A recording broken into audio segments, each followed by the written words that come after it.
Hare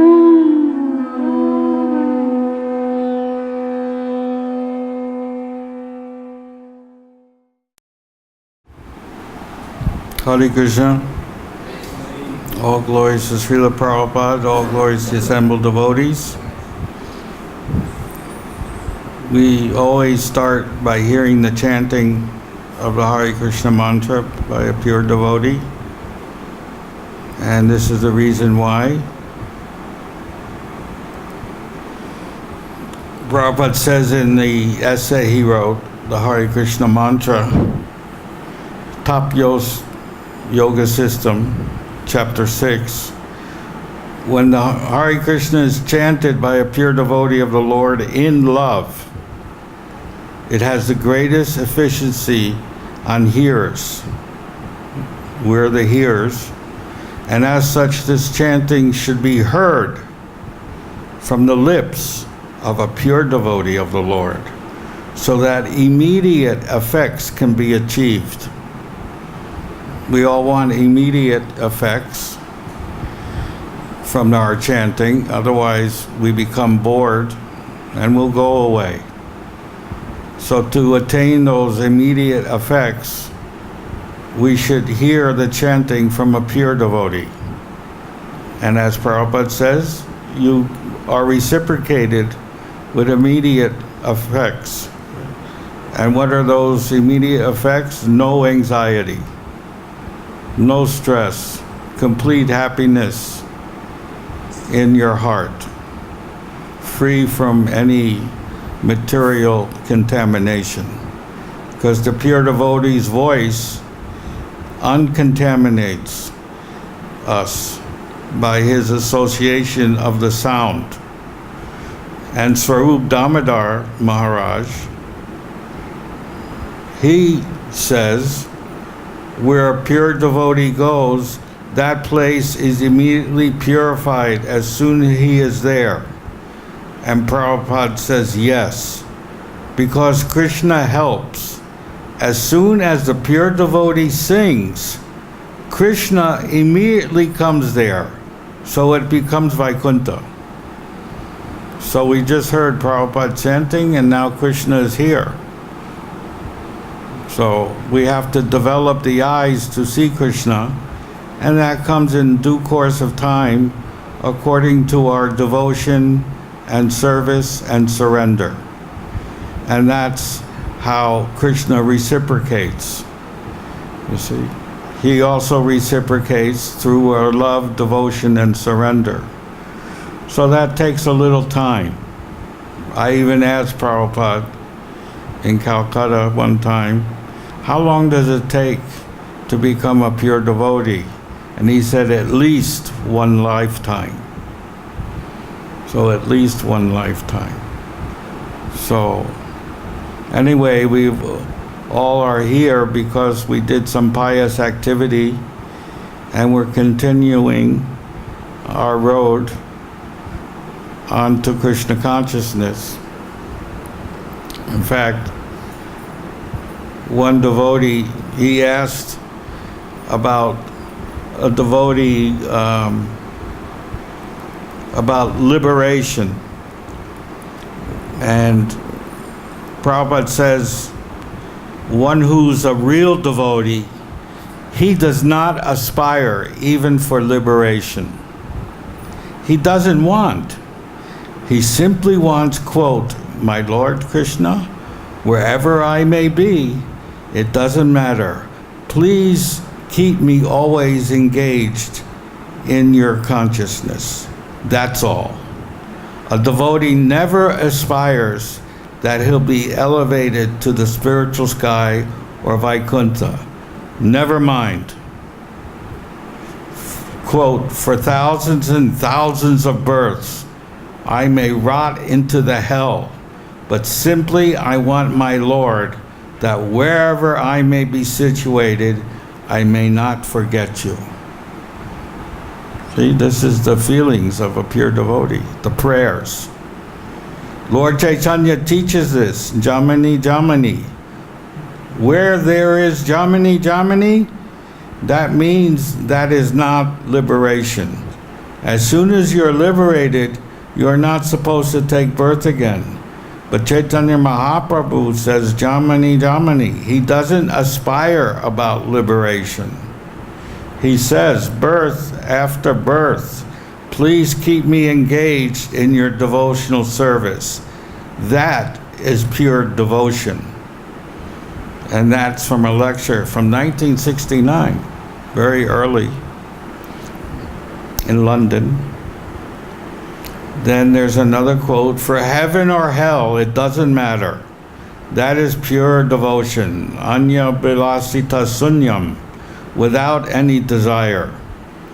This word is probably one of the most important phrases in the Srimad Bhagavatam and Chaitanya Chaitamrita. Prabhupada used this phrase 500 times. And he explains this phrase in different ways. See, only a pure devotee who's a Shaktavajavatar can do that. He can take one phrase and give different meanings without changing the actual meaning. You see. So that can only be done by a pure devotee. It cannot be done by a book, by somebody translating a book. There was one devotee, he used to translate some shastras using a computer. He would find the meaning in the Sanskrit dictionary of a word and put it into his computer. And by using the computer, he was translating many books of the Goswamis. But that's not how you translate. You have to look at the word and see how it's used in the verse.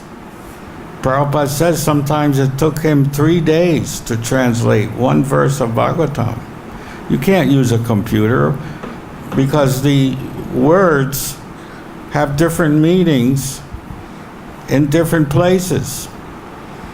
That's why the Mayavadis, they misunderstand Shankaracharya because they don't understand the Sanskrit language, because you can misunderstand through word jugglery, you see. I give a crude example. I watched on CNN. They had 5 Arabic scholars there. And the commenter wanted to know, in Islam, is it true if you die in the name of protecting Islam, do you get 72 virgins in heaven? Is it true? Does it say that in the Quran? And 5 of the scholars, they all laughed. Because first of all, there's no such even mention of 72. And the word virgin is similar to another word. And by changing one letter of that word, you get a totally different meaning. And that's what some of these scholars have done. They've mistranslated the Quran by changing one letter. And that word actually means not virgins in its original form, but raisins. You get raisins. Because when you're in the desert, there's nothing misty, there's no sweets. And to find raisins, is a tremendous luxury. Because they're sweet. You see, when you're in the desert, it's very sweet to find raisins. But you don't have to go and kill people to get the raisins. You can go to the store and buy the raisins for a few dollars. So this whole thing has been misunderstood, misinterpreted. And that's why it's created a complete devastation and genocide of the Islamic people. a fight between the Sunnis and the Shias over one word. And the youth of Islam think they're going to get 72 virgins. They're going to have sex with 72 ladies in heaven.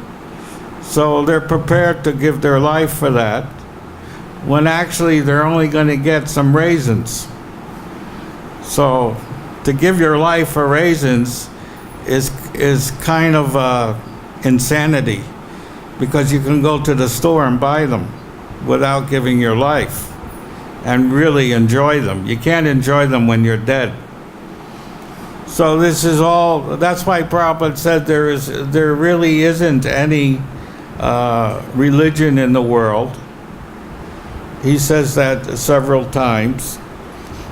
And the religions are created by man so they can fight with one another. We said this before. Upendra, who was Prabhupada's servant for a few years, personal servant, just like Shruti Kirti was a servant. So Upendra was an earlier servant of Prabhupada. I also opened a temple with him in Seattle, which is still going on, Seattle, Washington. We were the first ones there. Prabhupada came there also to our temple when we opened the temple. It was just a block away from the university, which had 30,000 students. So we made a lot of devotees there. And Tamal Krishna and Vishnu John came with their Sankirtan party, and we were making devotees every day while Prabhupada was there. Anyway, Upendra says, Prabhupada, sometimes there may be differences between what is love of Godhead between Christians, Muslims, and Buddhists, and Hindus, and they may quarrel what is love of God. And Prabhupada answers, the quarrel, those who are not in love of Godhead, they must quarrel. They must fight. Because they are cats and dogs. That's a heavy statement to say. You cannot expect any peaceful condition between cats and dogs. They will fight. So whatever they may be, so long as they are fighting, that means they are not on the perfectional stage. Where is the fighting? If you love God, then you love everyone. That is the sign. This is 1968 in Seattle, while I was there, that Prabhupada gave that lecture. Then Prabhupada says, your Mohammedanism, Christianism, Hinduism, Buddhism, this is skin disease. Now that's a heavy statement. You see, Prabhupada, he was very heavy. Heavy means direct to the point in his preaching. And that was Govardhan Puja in New York. In 1966, he said that. Then he says, what is the first class religion? That is first class religion, pursuing which one can develop his dormant love for God. That is first class religion. So Prabhupada was negative, but he was also positive. He gave the answers how we can approach real religion and how we can test what is religion. And Prabhupada gives a test, very simple, in one sentence. You see? How to pursue the dormant love for Godhead. What does it mean, the dormant love of Godhead? That means there's, in reality, there is no, we become Krishna conscious. That is not true. The Krishna consciousness is already within us, but we are in a sleeping state. Therefore, in that song, Jeev Jago, wake up, you sleeping soul. We're already Krishna conscious, but due to our contact with the Maya energy, we're in a sleeping state. And we simply have to be woken up to our original state of Krishna consciousness. And that is the meaning of the Hare Krishna mantra. The Hare Krishna mantra actually awakens our consciousness to our eternal relationship with Krishna or with God. It's a purifying process. So the more we develop in chanting and hearing and repeating and explaining Shravanam Kirtanam, the more our consciousness is awakened to our true identity. Now here's another statement that Prabhupada says about religion. But that is not pure devotion. Pure devotion is described here that Savai Punsam Paro Dharma. That is first class. Yato Bhaktira Ahokshaje. You can adopt any means. There are different kinds of religious systems all over the world. You can become Hindu, you can become Muslim, you can become Christian, you can become something else. But the test is how much you have learned to love God. That's it. Not that, quote, I am Hindu, I have got such a big tuft. The tuft is the Sika.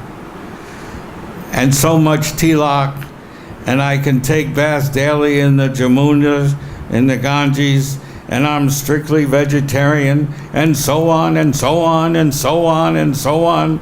But the result, I am simply attached to my family, that's all. And everybody laughs. Because everybody pretends that they're the religious, and they show off their religiousness by having big tufts of hair and tilaks all over their body. They put tilaks on. They wear 10 kilos of tulsi beads around them. So they can advertise, oh, I'm a pure devotee, you see. So Prabhupada says, finished. I am doing all things, but my center of gravity is my family. They're all attached to family life, to the children, to the wife, to sex life. Like in Jagannath Puri, the government gives to Jagannath deity, to Jagannath, 3 crores of rupees. Well, that was years ago. Maybe now it's 5 crores. But 3 crores of rupees for the maintenance of Jagannath, Subhadra, and Balaram. But the deities don't get 1 paisa. It goes to the pujaris, to the families, so they can send their kids to college and learn how to watch porno. Yeah, they do that. Even our own men are doing that. I have secret information that some of the people who were receiving salaries from this temple were going to the computer shops and watching porno, using their money given for salary for maintenance, but not spending it for maintenance, spending it to watch porno. Because India has the largest porno sites in the world, 4,000 porno sites, so you can really enjoy. In fact, one TV station did an expose in Parliament. They set up a camera in the Lok Sabha, which is the Parliament, and they were looking at different parliamentarians, what they were doing during discussions. And they zoomed in on a few of these parliamentarians with their Apple cell phones watching porno during the discussions. And that's where our taxes go, you see, to these people.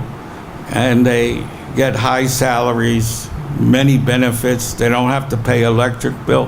One parliamentarian, she had 25 air conditioners in her house, and she didn't have to pay any electric bill.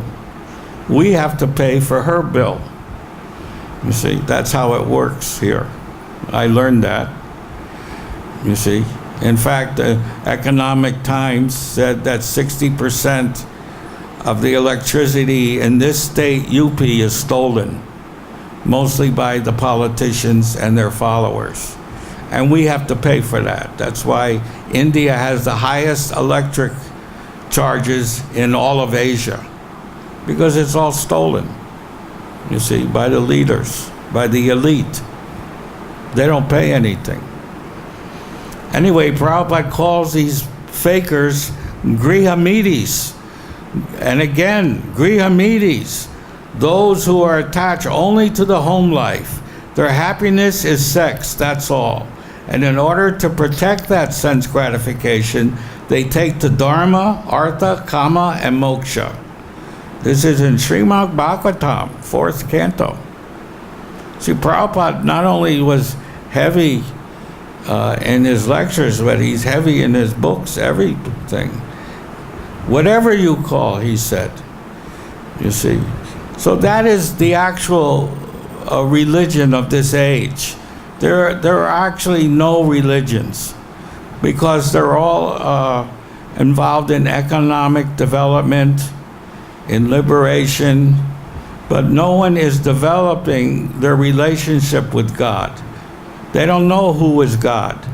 They don't know, Prabhupada always would say, they don't know God's phone number. But we teach you God's phone number, and you can talk to him anytime. You see, that's the difference. So, another quote, Hridayananda, he says, is it possible to achieve a liberation with other religions? And Prabhupada cuts him off. There is no other religion except Krishna consciousness. There you go. Direct. There is no religion except Krishna consciousness. That is the true religion. And Prabhupada says, all others, they're all cheating religions. We discussed Dharma Prohija Katavaya. That's the first verse of Bhagavatam, first canto, first verse, first chapter. All these religious principles, they're all cheating type of religion, is rejected, kicked out. Prabhupada's very descriptive when he preaches. Very heavy,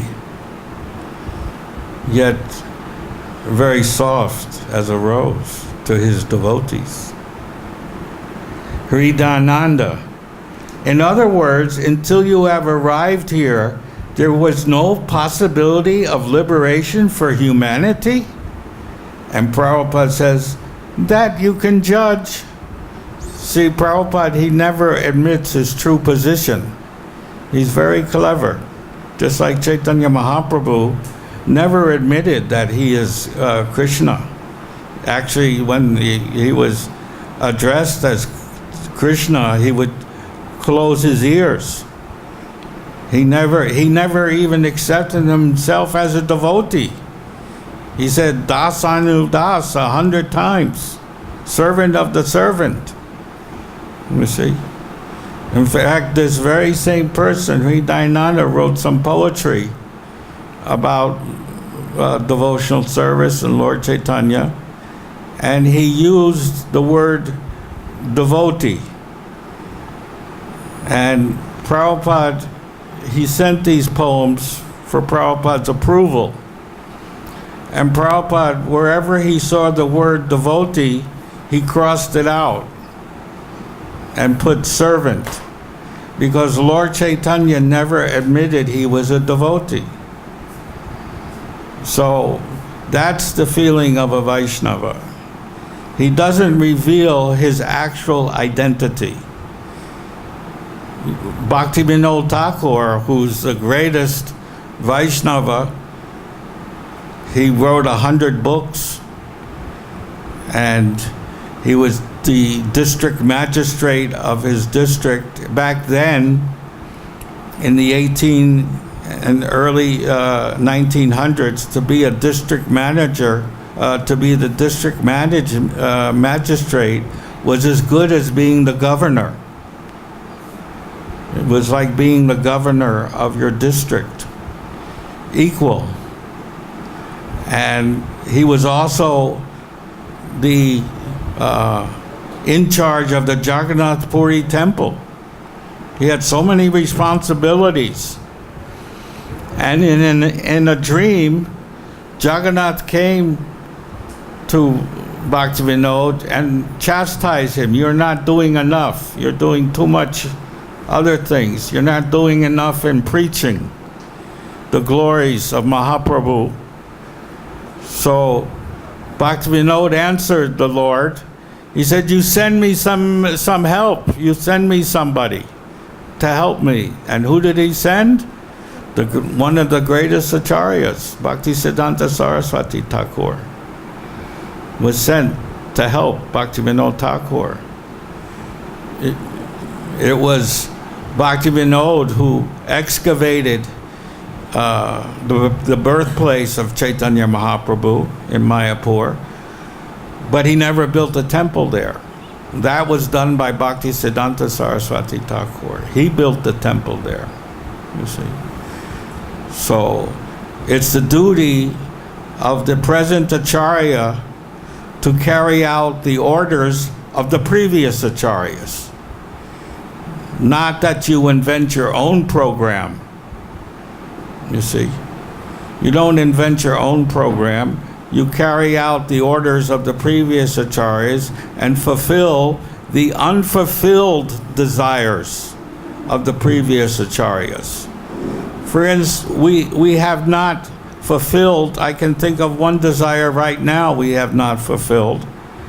Prabhupada said in 1975, if we go on with our preaching enthusiasm as we are doing now, in 25 years there will be no other religion but Hare Krishna. So that means the year 2000, there should have been no other religion. We didn't do that. Slowly the other religions are disappearing. At least in Islam, they're killing each other by the millions. So they're reducing. And the Catholics are reducing like anything because of they don't allow abortion, they don't allow homosex, all the principles of Kali Yuga they don't allow, but now they're changing to attract. They're accepting abortion. The Pope issued the year of mercy, that all those women who did abortions, they can come back to the church. All the murderers can come back to the church, you see. It's okay to murder your young child. Prabhupada said he never could understand such a civilization where they murder their own child. He could not comprehend that, because even the animals don't do that. They don't abort their children, you see, on purpose. And in India, they abort it because it's a girl child. So that's even worse. They don't know the identity of the child, and still they murder. 20 million a year are murdered in India alone. That's why India is suffering so many calamities. You know, drought, floods, so many things. People are suffering so much. Farmers, thousands of farmers are committing suicide because their crops aren't growing, you see. I tried to do that in Bengal, in my district where I lived with my wife. We tried to grow rice and things. We couldn't do it because the weather was so unpredictable. You can't grow anything anymore. It's only by luck that you can succeed in growing anything, because the weather is so unpredictable. You can get hailstones in summertime. You can get snow. They're getting snow In America, in April, May, it's snowing. So how can you grow anything? Because everything in Kali Yuga is topsy-turvy. You see? Because we want to lord it over the material nature, we're actually destroying this planet by lording it over. Have you ever seen pictures on the television of the iron ore exploitation? What they do to the earth? What they leave behind? Disaster. Nothing grows. Deep holes in the earth where nothing can grow, just to exploit iron ore, you see. And gold mines, the exploitation is the worst thing you can do, because you have to use arsenic to take the impurities out of the gold. You have to use acid, nitric acid or something, to get the impurities out of the gold and get the gold pure. And that goes back into the earth planet, goes back into the water system. The World Bank announced some years ago, because they built 80 million tube wells around India, especially in the northeast, in West Bengal. And they built the tube wells, they were approximately 80 feet deep. But they noticed, they did a study that in many of the villages, people were getting arsenic poisoning with black spots all over their bodies from arsenic from the pesticides, you see. In fact, in our movement, the people who say Prabhupada was poisoned, the conspirators who are previously drug users, and they're paranoid, they think Prabhupada was poisoned, but that's not true, I can tell you frankly. He may have taken some medicine that he had a reaction, but he wasn't poisoned. Anyway, these people are demons who are saying this. They're underestimating Prabhupada's power of being protected, just like Prahlad was protected. So you cannot in any way harm a pure devotee. It's impossible. He's protected by Krishna. In any case, they analyzed some of Prabhupada's hair and found there was arsenic in his hair. Well, everybody in Bengal has arsenic in their body to some degree from the pesticides. The runoff goes back into the ground and mixes with the drinking water. So now the UN says they have to go to all these tube wells and dig them 800 feet, not 80 feet, to get pure water. And they estimate by 2025, 25 to 30 million people will die in West Bengal alone of arsenic poisoning. Just see. So not only are we destroying the planet, we're destroying ourselves along with the planet. That's the karma, you see. So anyway, Prabhupada says he doesn't reveal his identity, because Sri Dayananda says point blank, until you have arrived, there was no possibility of liberation. That means he's implying that Prabhupada can give liberation. But Prabhupada does not reveal his identity. He says that you can judge. And everybody laughs. If I say, it will be self-advertisement. See, Prabhupada rejected self-advertisement. He never gave credit to himself for his preaching, because a Vaishnava doesn't do that. He gives credit to the previous acharyas. Then Prabhupada says, but you are intelligent. Oh, And you can judge. So one must judge. One must use his intelligence to realize Prabhupada's true identity, which is revealed in many letters and in books and conversations. Prabhupada even uses very subtly how to please Krishna. This is a nice story with Brahmananda. When he first joined, he told Prabhupada, I'm a graduate of New York University in English literature, and I want to join with you and be your disciple. And tomorrow I start my new job as a school teacher for the New York City public school system. And Prabhupada eyes lit up. He said, "Oh, you have job?" He said, "Yes."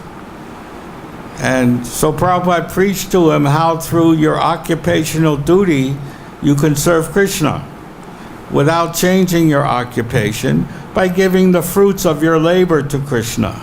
And that's equal to a sannyasi or a brahmachari. There's no difference, you see. So Brahmananda asked, well, how do I give the fruits of my labor to Krishna? So Prabhupada says, you give it to me and I will give it to Krishna. So in this way, Prabhupada was revealing his actual identity. That whatever you give to Krishna, you have to give it through the Acharya. He's the representative of Krishna. You see? So in this way, Prabhupada very subtly revealed his actual position. So Prabhupada says, you can judge, but I have not brought something invented by me. This is important. Prabhupada didn't invent Krishna conscious. See, I have brought the Bhagavatam and Bhagavad-Gita. That's all. That's all.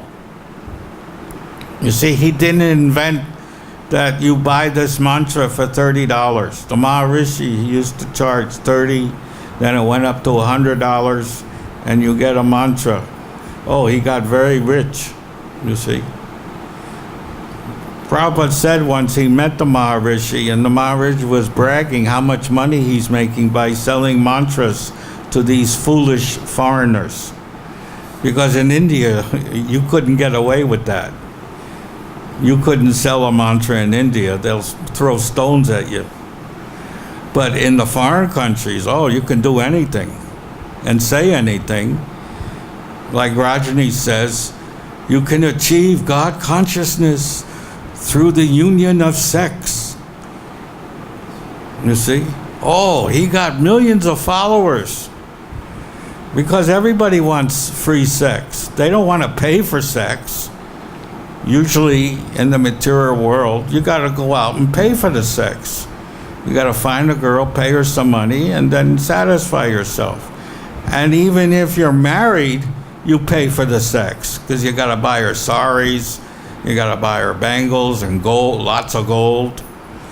You know, you got to give her children, you know, and then you keep paying and paying and paying for the next 50 years for that sex to your wife. So in any case, whether you're married or unmarried, you got to pay for sex. But here's a sadhu preaching, no, you can come to my ashram and have free sex and achieve God consciousness. Well, don't you think he's going to have millions of followers where they don't have to pay for the sex?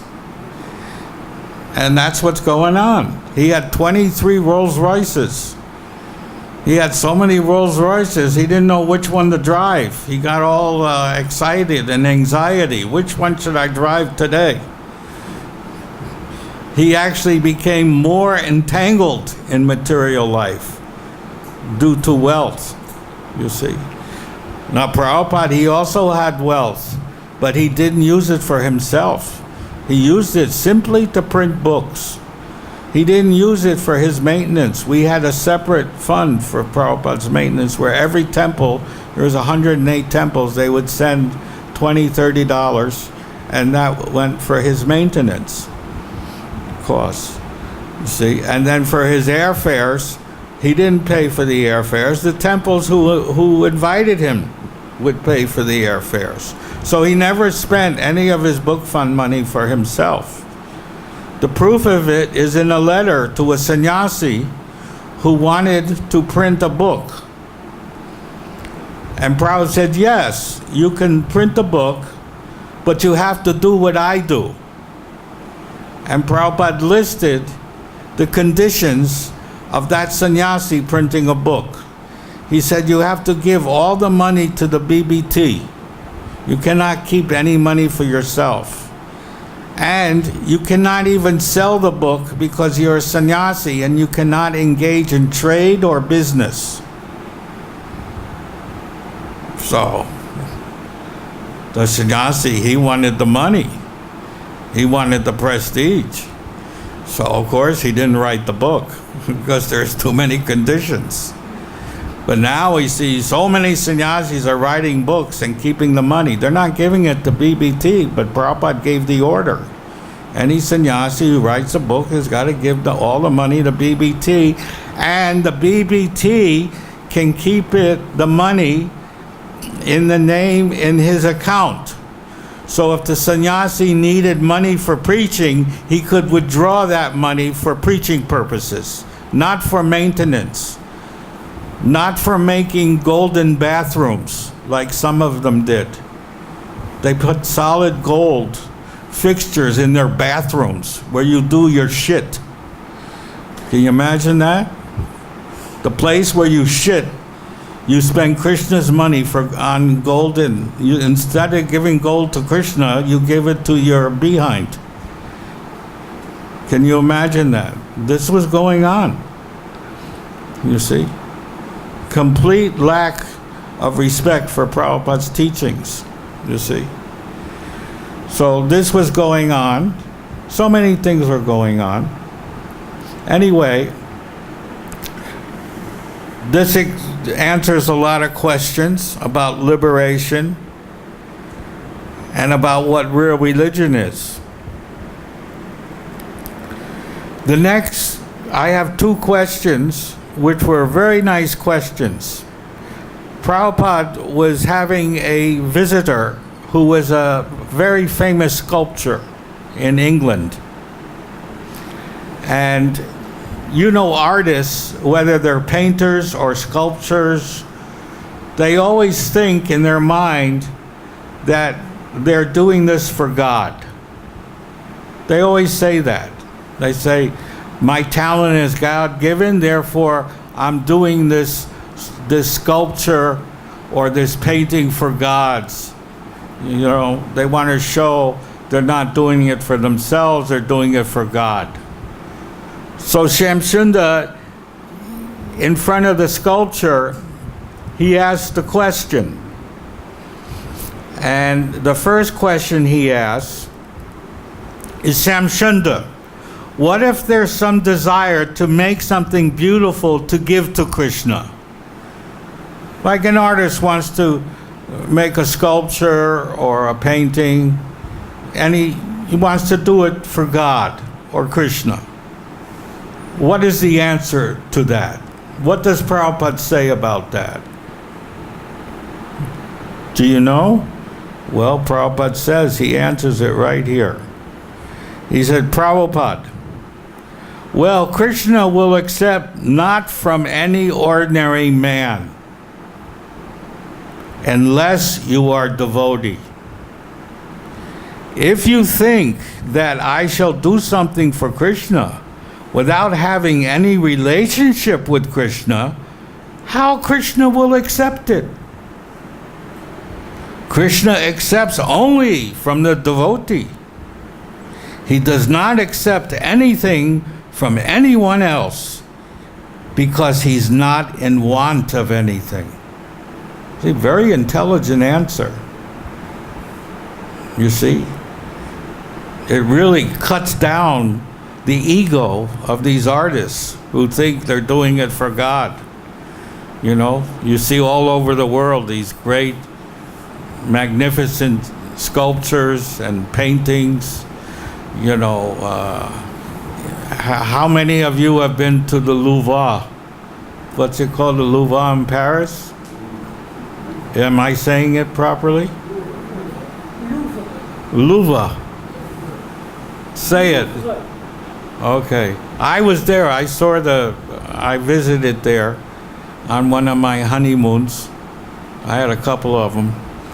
Anyway, on one of them, I visited there. It was quite astonishing to see the largest art museum in the world. And, you know, all the artists, you know, some of them are thousands or 500 years old. They all said it's all for God. You know, the Christian God, not for Krishna. So here Prabhupada gives a definitive answer to those who think they're doing it for God. First, you got to become a devotee of Krishna or God before you can even do anything and give it to Krishna. You can't just invent something in your mind and say it's for God, you see, because he does not accept anything from anyone else, because Krishna doesn't need your artwork. He's created the entire universe, which you cannot even attempt to do. So what creative spirit can equal to Krishna's? Nothing. He's created millions of planets, 8,400,000 species of life. So what good is your stupid little sculpture or painting compared to Krishna's? You see? He sculptured the entire universe. Floating planets. How do they float? These big, heavy planets are floating in the space. You know? We can't even float a marble. You put a marble in the water and it sinks.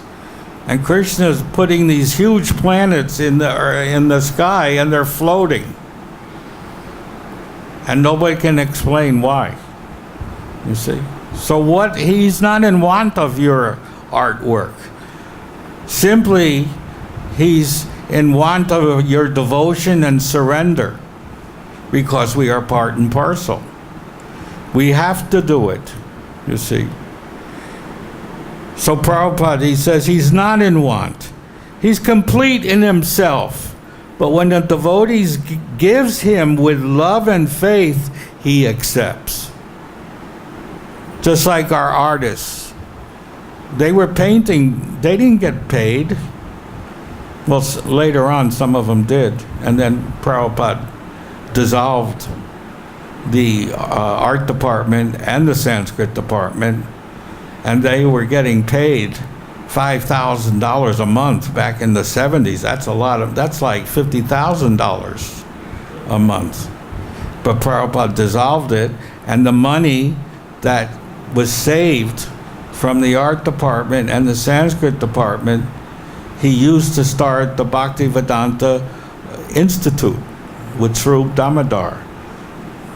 Because Prabhupada's next attack, because he's a fighter, was to attack the scientists through Swarup Damodar and his team of scientists, you see.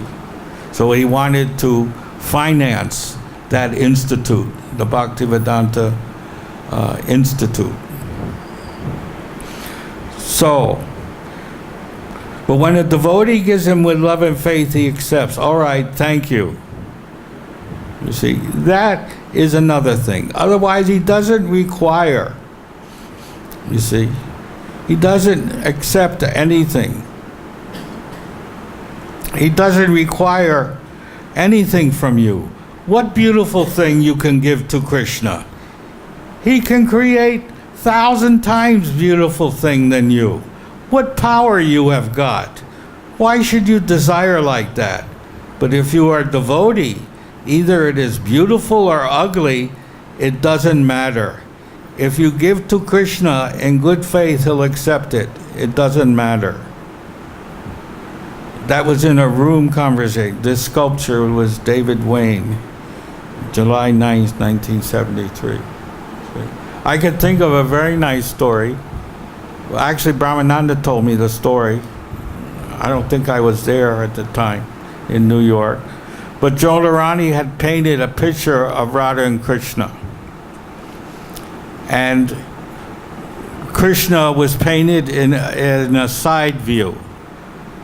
And Radharani, instead of facing Krishna, she was facing towards you, holding a garland, which is kind of strange. How can you put the garland on Krishna if you're not facing him? So jokingly, Prabhupada remarked to Jodharani, she was just learning how to paint. So jokingly he said, "Oh, Radharani has another boyfriend? Because she's not facing Krishna to give him the garland." Oh, and Jodharani, she almost started crying, because she did, a mistake. So Prabhupada said, no. Actually, Radharani is garlanding you. Such mercy. You see, Prabhupada never made you feel bad. Even if you did something wrong, he made you feel good. Because he looked at the energy, not the result. It could be ugly, it could be beautiful, it doesn't matter. It's the energy that counts. And therefore he said very mercifully, "Oh, Radharani is garlanding you," because she's facing the artist. You see? So that was a very beautiful, touching aspect of Srila Prabhupada. And although he was tough in preaching, he was soft as a rose to his devotees. So the next question that Shamsunda asked, what is the inspiration? See, an artist, he gets inspiration. So where does that inspiration come from? So Prabhupada says that inspiration means you created an idea that I want to do like that. And because you are persistent to act, so God helps you. All right, you act. That is inspiration. But you are responsible. God gives you. You are persistent. That I must have it. The artist, he'll spend day and night producing his artistic sculpture or painting. He's very persistent, Prabhupada says. So Krishna helps him. All right, do it. That is inspiration. But we should not do that unless it is desired by God. We should not act anything. That is bhakti. Anya bilasita sunyam. No motivation. You see? So, in other words, a person can't create something in his mind and get and say the inspiration is coming from God. No. Did God tell you to do that? No. Just like Prabhupada with the paintings. Actually, I call Prabhupada the artist of all the paintings, because back in 1967, 68, who knew how to paint Krishna? Nobody. They didn't study who Krishna is. How could they paint him? Prabhupada dictated how to do this, how to do that. He's the artist using the hands of his devotees who were surrendered. You see? That is the pure devotee. He knows simply by looking at you, and I'll show you those piercing eyes. I tell you, when those eyes looked at you straight and at you, you know, it's as if he knew everything about you. you got uncomfortable because he knew the sins you did. He knew the things you were hiding from him. He knew everything about you just by looking at you. That's how he was able to engage you in a service that you could advance in Krishna conscious. He didn't just pick anybody. He analyzed you by looking at the mirror of the mind. The mirror of the mind are the eyes. And through the eyes, Prabhupada could tell which person could do what. I have some fun. Thank you. Thank you very much. He could tell what you can do, you see. So he chose the artists who were surrendered and engaged them in painting pictures of Chaitanya and Krishna, but he dictated how to do it. So he's the artist. He created those paintings in the books. Now, if you look at the artists, they didn't get Prabhupada's direct instruction. And so the artwork looks like cartoons. They're very cartoonish. You can really tell a person who would paint it under Prabhupada's direction and a person who never painted under Prabhupada's direction. Complete difference. You see, complete difference. You see. Just like the first painting was done by this Mr. Green. His actual name was Jagannath, but Prabhupada never called him by his spiritual name. He called him Green. And Green, he did a picture of Radha and Krishna coming out of the sun disk, like out of the Brahman. And Radharani, her midriff was bare.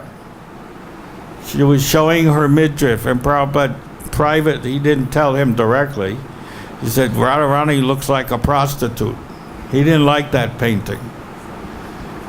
So as soon as Jodharani came, he had Jodharani paint a new picture, and we replaced that picture with a real picture of Radha and Krishna directly under Prabhupada's, inspiration. But it's these eyes that always caught your attention and made you a little bit uncomfortable because he could see through you. You see? These piercing eyes. It's hard to tell through a photograph, but in live, when he would look at you, you got real nervous because he knew everything about you. You couldn't hide anything from Prabhupada. Everything, you were exposed, naked, practically. He knew everything about you. Even if you were doing sinful activity, because Prabhupada did write to some of the GBC members and say, I know some of you are performing illicit sex. He knew. You cannot hide anything from the Acharya, because Krishna is sitting in everybody's heart as Super Soul. So therefore, if Prabhupada is the representative of Super Soul, he can also know certain things about you that you didn't reveal about yourself. You see? Of course, the Acharya is not omniscient. He's not present everywhere. He doesn't know everything about everyone. But to his devotees who were intimately serving him, he knew everything about you. You see? You can't say that he knew about some stranger on the street or this or that. No. But to his devotees, who he had personal contact through service, he knew everything about you and was able to engage you.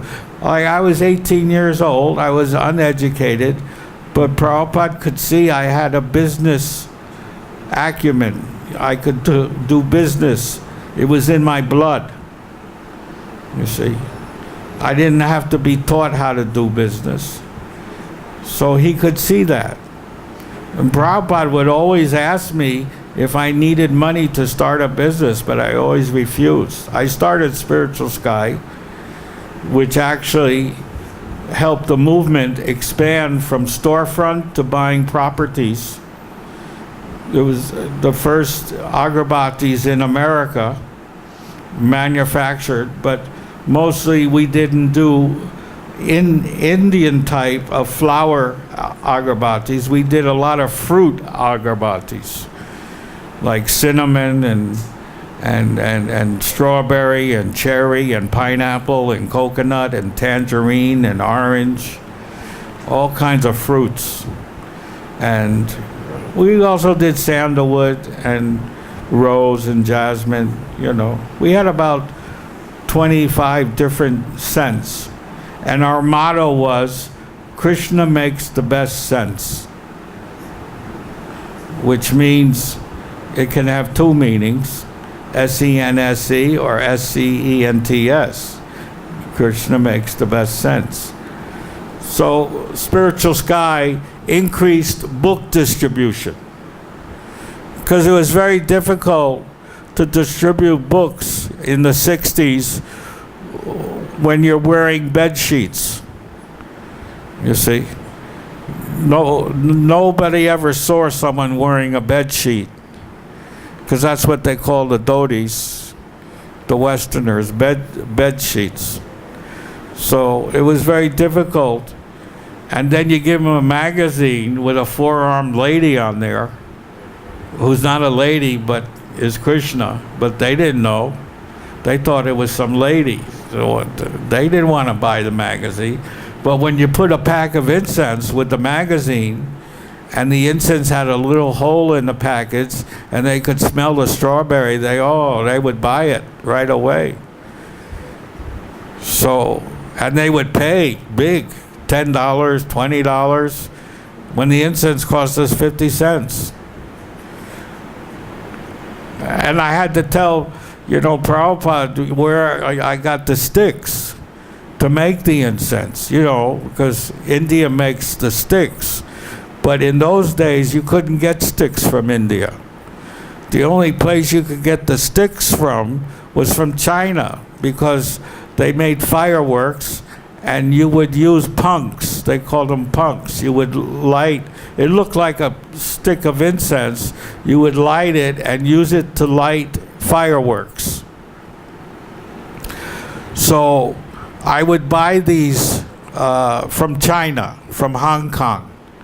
You get 10,000 in a box for like $50. It was nothing, you see. So I asked the man, what are these sticks made of? And he laughed. He said, don't tell anyone, they're made from pig shit. And I told Prabhupada, they're made from the excrement of pigs.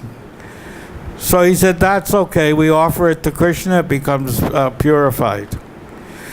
So that's where our sticks first came from. Then later on, as the business developed, we got the sticks from India.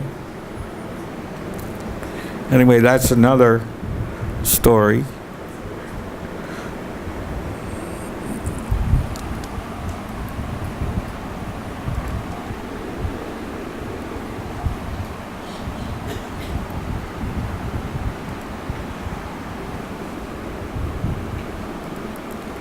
So there's question 2 about inspiration for those who are artists. So anya bilasita sunyam, you should not have any desire for your satisfaction. Then it is all God's responsibility, you see. And it's a fact. When Jodharani started painting pictures of Krishna, Krishna helped her paint the pictures accurately according to Prabhupada's desire, you see. And she was very, she made one or two mistakes. Like one time she made a painting of Narada Muni, And he looked like a bodybuilder, with big muscles. And Prabhupada didn't like that, And so you learn by your mistakes. Prabhupada said you must make mistakes, otherwise you should be suspect. If you don't make mistakes, that means you have ulterior motive. If you don't make mistakes, you have some self-ambition. So there must be mistakes in spiritual life. Prabhupada expected it, you see. So then, in Prabhupada's preaching, I call preaching, Prabhupada was so fiery, he was like a fighter. A fighter. I call Srila Prabhupada the fighter. And Prabhupada remarks about this. He says, no, that I've already explained. Everyone is foolish now. You cannot distinguish who is thief and who is not thief. If you study everyone, you will find everyone is rascal at the present moment. He's preaching to a Dr. Knuper. So Dr. Knuper says, but surely there are some who are sincere. And Prabhupada says, some must be there. There is no doubt about it. But there are so in minority who will hear about them. And then Prabhupada quotes a very famous saying, it is folly to be wise where ignorance is bliss. It's a Western saying. The whole world is rascal. If somebody is intelligent, who cares for him? Just like people laugh at me that I'm talking of God. I am not only talking, I am writing so many books. My only endeavor is to understand God, that's all. There is no sectarian. And I am selling my books all over the world. So not that everyone is foolish. They're trying to understand my presentation. Big scholars, big philosophers. Yes. Dr. Knuper. Yes, we have many of them, your books in our library. Prabhupada, yes, so there is knowledge. If people kindly take it, everything will be solved. But they have stubbornly denied no God. And I am stubbornly fighting. Prabhupada says he's fighting. Yes, there is God. Now the whole America is combining to fight against me. Opposition.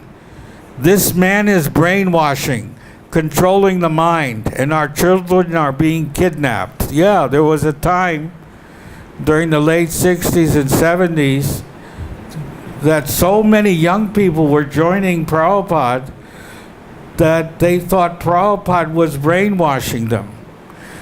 That's why Prabhupada told me to get him out of the hospital when he had his stroke, because they wanted to experiment on his brain. Why so many young people, intelligent young people, are joining his movement? They wanted to take a piece, they had a needle this big, to take a piece of his brain out and analyze it. It's called a biopsy test. I had one done on my liver when I thought I had hepatitis. And it's very painful because you're not under sedation. Just some local anesthesia they put.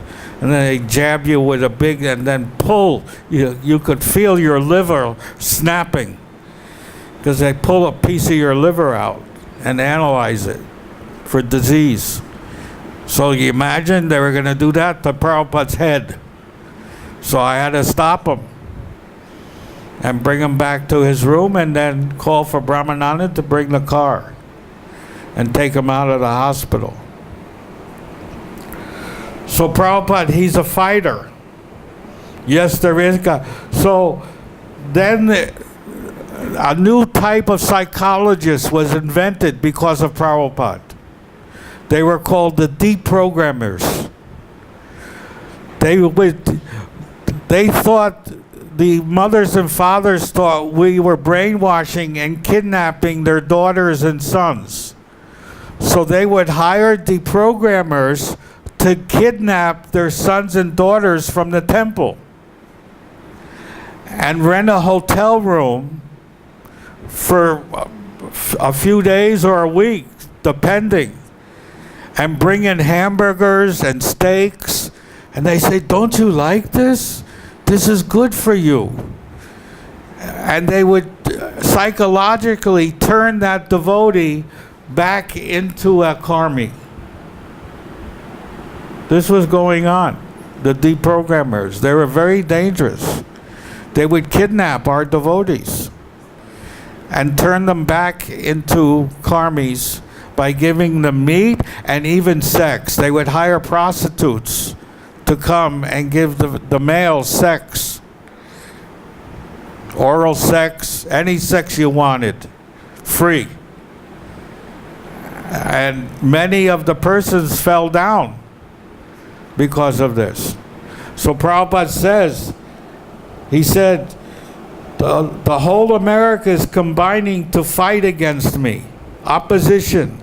This man is brainwashing, controlling the mind, and our children are kidnapped. They are bringing these charges against us. Yeah, one girl, she sued ISKCON in America. You know, that she was brainwashed. Of course, they were losing the case, and I think we settled out of court. They paid her some money, you know, because to go to court in America, you spend more money than anything else because you keep prolonging it like they do in India. A case can go on for 40 years, and the lawyers get rich and you get poor. So we didn't want to do that with ISKCON. But anyway, this was going on. But thankfully, we got saved because of the scholars, like Dr. Stilson Judah, who wrote a very nice booklet, which we distributed freely on Sankirtan, how that the Krishna conscious movement is authorized. You see? People didn't know that in India, 500 million people were worshiping Krishna. They didn't know that because Indians didn't come to America back in the 60s and 70s. They were banned. All of South Asians were, you could only get 100 visas a year from South Asia countries because of a law from the 1870s that Congress passed because of the railway. The railway in the West was being built at that time, and who were the workers? The Chinese. Thousands of them came and took jobs away from Americans. So Congress passed a law, nobody can come to America unless they're invited by a university or a corporation. And even then, only 100 a year. So it was a miracle that Prabhupada got even a visa because he was sponsored by somebody. But it was the Indian government who tried to stop Prabhupada from leaving India because you had to get a no objection certificate. An Indian wasn't free in those days. There was no freedom of movement. You could not leave India unless the government gave you permission to leave India. India was under a strict communist, socialist type of government, a replica of the Soviet times, because they were allies at the time. I told you the story, how my name was put in the newspaper ahead of the CIA operations in West Bengal. And it just so happened our temple in Calcutta was next to the Polish embassy, which was a Soviet country at that time. And they thought we were spying on them because they had many windows on that side. And they thought we had telescopes looking at them, which, you know, wasn't true. But they made up so many stories in those days, which is good, because Prabhupada said, bad advertising is better than no advertising. You see? Because most people don't believe what they read in the newspapers anyway. So actually, I was able to make more life members in Calcutta because I became famous. Because I was in every newspaper as head of CIA. And I made 2,000 members. Well, in the 2-3 years I was there, you see. For Mayapur. All the money went to Mayapur to build that first building, the Lotus building. So, in retrospect, that advertising actually helped me. It didn't hinder my preaching. In one day, I once made 30 life members in one day. You see? That's a very nice story. I went to Alipur. Alipur is back in the 70s, was the rich part of Calcutta. All bungalows with guards. And the guards all had guns. You couldn't get into the compound. And the guards, they had a phone booth, an intercom, and they would call the house and say, this person is there, should we let him in? But the guards were village men. And when they saw the saffron cloth, they would open the door right away and just let me in. You know, I would just barge right in. You know, and some of the men, I remember, his name was Nrsinga Bangor. You've heard of Bangor Cement? Yeah, he was the old man. He started it. Nrsinga Bangor, old man. He's dead a long time. And he had a big house. He had in his garage about 12 cars. And he was getting his massage when I barged into his house, you know, and I sat down. I didn't know he couldn't speak English, so I kept preaching and preaching. And all he did was grunt. He said, Every time I would say something, what we're doing, show him pictures, show him this, he would just grunt.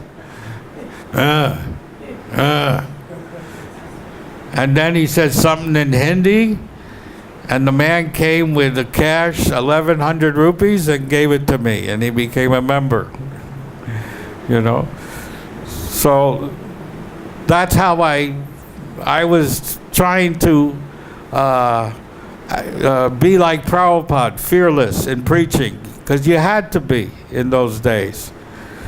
Because people didn't believe we were Vaishnavas. They didn't think that foreigners could stop drinking, stop illicit sex, stop meat eating. I mean, this was unheard of in India, that a Westerner would give up all these things and become a Vaishnava and a sannyasi. I mean, it was impossibility. They thought these people are agents. See, they're coming in disguise as CIA agents to spy on. Who would want to spy on India anyway? What did India have? Nothing. They were financially broke in dollars. They had no money. They had nothing. But Indians were puffed up. They thought the world was spying on them. For what? They didn't have anything. It was a poverty-stricken country. They couldn't produce even enough food for their people. So why would anybody want to spy on them anyway? There was nothing to spy on. The cars I bought, the first day I bought a car, it broke down. So, you know, what's there to spy on? Their technology? There's nothing to spy on anyway. You couldn't even buy a car without it breaking down the first day. So, you know, it was ridiculous, actually, and people didn't believe it. You know, why should India be the center of spying? There was no strategic reason. to spy on India, you know. So anyway, it helped me in retrospect. So I went to this one man. He was in the jute business. You know what jute is? They make rope, but now they make... Have you heard of the cloth rayon? Rayon is a natural cloth, and it's made from jute. And it's very popular in the Western countries. The only thing is, when you wash it, you have to iron it. It stays wrinkled. So instead of washing it, you dry clean it, and then it comes pressed. Otherwise, it doesn't look good. So he was in the jute business. I went to his house, and I preached to him for about an hour, you know, very strongly, and showed him things and the deities at the temple, you know. I had nice photographs made of Radha Govindaji in Calcutta and showed him to, you know. But he just wouldn't budge, you know. He wouldn't become them, and he started getting stressed because I don't give up, you know. I don't just walk out defeated. And so there were times when I'd go to offices and the life member who I was trying to make, he would leave the office and leave me there alone, because I would, if he wasn't responding, I would chant my rounds out loud. And when the telephone rang, he couldn't hear because I was loudly chanting Hare Krishna, Krishna Krishna, Hare Hare. And he just put the phone down. And just to get rid of me, he would give me the 1,111 rupees just so I'd get out of the office, because I wouldn't leave. And sometimes they would leave and not come back and just leave me there. You know, that's the way you had to make members in those days. So anyway, this Jew man, he was getting very stressed. He was sweating. So I gave up, you know, I left.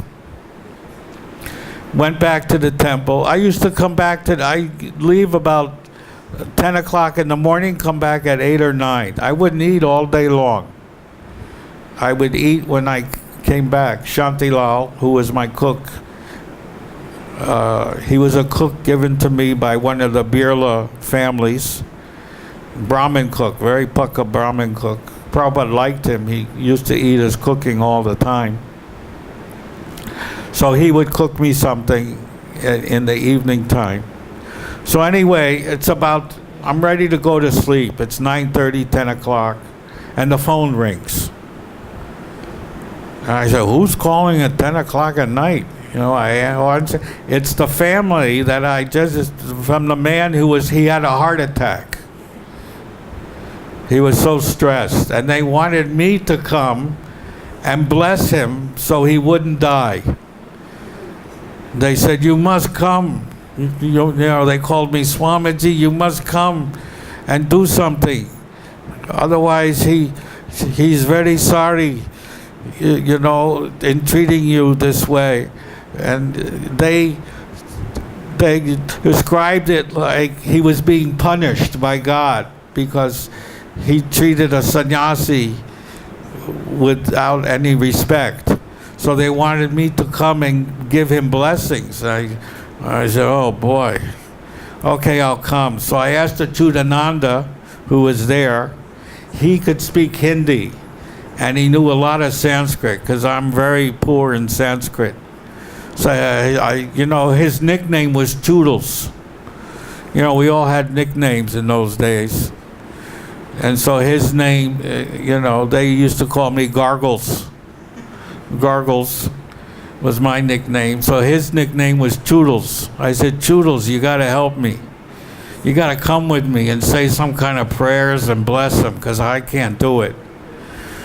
So me and Toodles, we got the car. We went to the guy's house, and you know, they treated us with great respect. We went to his bedroom. He's lying on the bed, just barely breathing. And Toodles, Achutananda Swami, he puts his hand on his head and he says all these Sanskrit prayers, and the family, oh, they're so impressed because he was good in Sanskrit and Hindi. And he spoke Hindi, and the family was so happy, and sure enough, the man revived. You know, and they thanked us and this and that we came there and we saved his life. And they said, come tomorrow morning at 10 o'clock. They didn't say why. So I came there the next morning at 10. And there was a whole line of relatives with checks in their hands. And they were shaking with fear because they thought that I would, get angry and they would have a heart attack.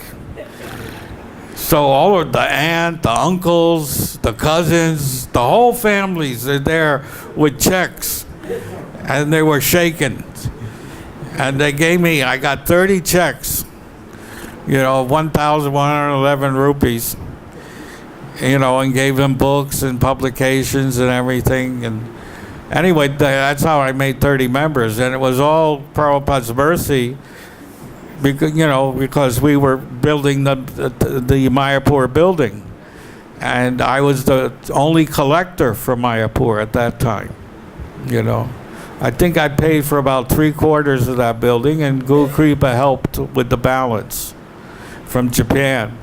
Guru Kripa, I tried to find out how much money did he actually give Prabhupada, and it's between $1.5 to $2 million he gave from his little Sankirtan party of 15 men in Japan. They raised $2 million. Of course, they paid for this entire temple, and they helped with Bombay, they helped with Mayapur and Hyderabad, you see. And so he was the chief collector at that time. All in Japan they stayed. The Japanese were very pious. They respected people. They thought we were Buddhist monks because they wear almost the same color. So the Japanese, they're always bowing down and this and that. And at that time, Japan was a nation of very pious people. You could leave a bag of money on the street and nobody would touch it. That's how pious they were. They were honorable people. They believed in honor, and they were very good at giving in charity for religious purposes. So anyway, Guru Kripa was very successful. That's how this temple got built, and other places. And I was the first collector here in Bombay at Juhu. I used to collect and send the money here in 1972. We got all these lands, but we never got the permission to build. It took 2 to 3 years to get the permission to even build. I mean, Prabhupada said that of all the countries in the world where, even in America with the brainwashing and the opposition, devotees getting arrested on Sankirtan, the most tribulation Prabhupada experienced was in India for preaching. The government was so anti-Hindu. They didn't want any temples, they wanted factories. They said, why don't you build a factory? Don't build a temple. We have enough temples and they're falling down. So why build a temple? That was the consciousness at that time. So it was very difficult, to do these projects, and most of us failed. We couldn't handle it. Prabhupada had to personally manage the entire India. We just couldn't do it. We got fed up. I remember Madhavisa, he was the president before Juhu, We were staying in Marine Drive. We had a whole floor, an apartment at Akash Ganga. It's about 40 stories high, and we were on the 30th floor. It was real nice. We were right on the ocean. And we had the temple in there. We had the Sringasan, which took up half the room. It was so big. The same Sringasan that was used when we moved to Juhu. And I remember, our business was to go out and make life members. But Madhavisa, he was not into that. Even Prabhupada wrote him a letter, your Sankirtan will not work in India. You have to make members. But he was not a money maker. He was a Sankirtan. Prabhupada gave him the nickname Emperor of Sankirtan. He was so good at Sankirtan. And the proof of it is he developed the entire Australian centers. It was due to Madhavisa. And he was the first to introduce the 3 Rath Yatra carts in 1970 in San Francisco. He had the only Brahmachari temple in San Francisco. And they were great book distributors. He was the first to start the Chaitanya Festival. You saw in the films, the 25-foot Chaitanya. He started that. So he did many wonderful things in the realm of Sankirtan. That Prabhupada was very pleased. I think most of the films, color films ever made, were made in Australia. There's like 3 hours worth. If you get the set of films, you'll see most of the films were made in Australia. Preaching films, Prabhupada preaching, Rath Yatras, Sankirtan, morning walks, everything. Great footage of Prabhupada, So anyway, he did all these things. So one day he got so, in those days, the phones were built by Indian government. They were not imported phone type of things. The exchanges. So you would have to dial the number 10 times at least before you would get the connection. And even when you got the connection, it cut off. So how can you make appointments with these big men? We had to make appointments, I started not making appointments, just showing up, either at their house or at their office, because the phone system was the worst system in the world. In fact, Madhavisa got so angry, he took the entire phone and threw it against the wall, and it shattered into pieces. Because he just got tired, just didn't work. To call America, you had to make an appointment with the operator. A 12-hour to 24-hour appointment. And give the time. And then the Indian operator would call the American operator 12 hours or 15 hours later. And then the Indian operator will say, I have a call from India to this number. And the American operator would then call the number that you wanted. So you had to go through a bureaucratic system of operators before you could talk on the phone. And then once you got through that, you talk for 5 minutes and you get cut off. So we couldn't even call America, we couldn't call anywhere, you see. So it was an impossible situation because India had no technology at that time. And they were proud of their technology because it was made in India. They kicked out Coca-Cola. They kicked them out of the country. They made their own Coca-Cola, and when you drank it, you spit it out. It tasted like cough medicine. It was so horrible. Then they kicked out GM, and they kicked out Ford.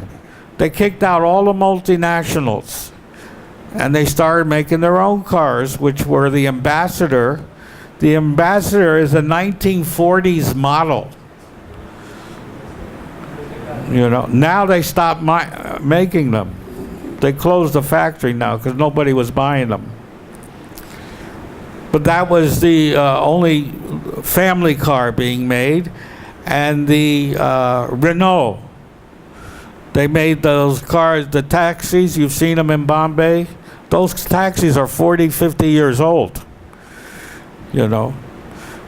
And now they're out also. Those were made in India. You can't even fit in them. They're so small. I couldn't fit in it. It was so hard to get into those cars and get out of the cars. You had to have a skinny body like an Indian to fit in the car. And you know, those were useless. So it was very hard for us to preach in India. That's why many devotees who were sent just left. And Prabhupada needed at least 100 men to manage India, and we were lucky if we had 30 or 40 men at any given time. So that means Prabhupada had to do all the managing. In addition to writing the letters, the translations of his books, that had to keep going. And with the man, I mean, he was a superhuman in India. We saw a person who was not a human being for the first time in India, because he was doing everything. And at the same time, having darshan every evening. Prabhupada met all the big, he met Bajpai, you know, Biharilal Bajpai, he met him. He met that lawyer, Jetamalani, 40 years ago. Prabhupada met all the big people. Vijantamala used to come with her husband, Dr. Bali, used to smoke cigars or smoke a pipe. I don't know what it was. And Devanand came, and all the movie stars. Prabhupada would meet all the intelligentsia of India and manage India and translate.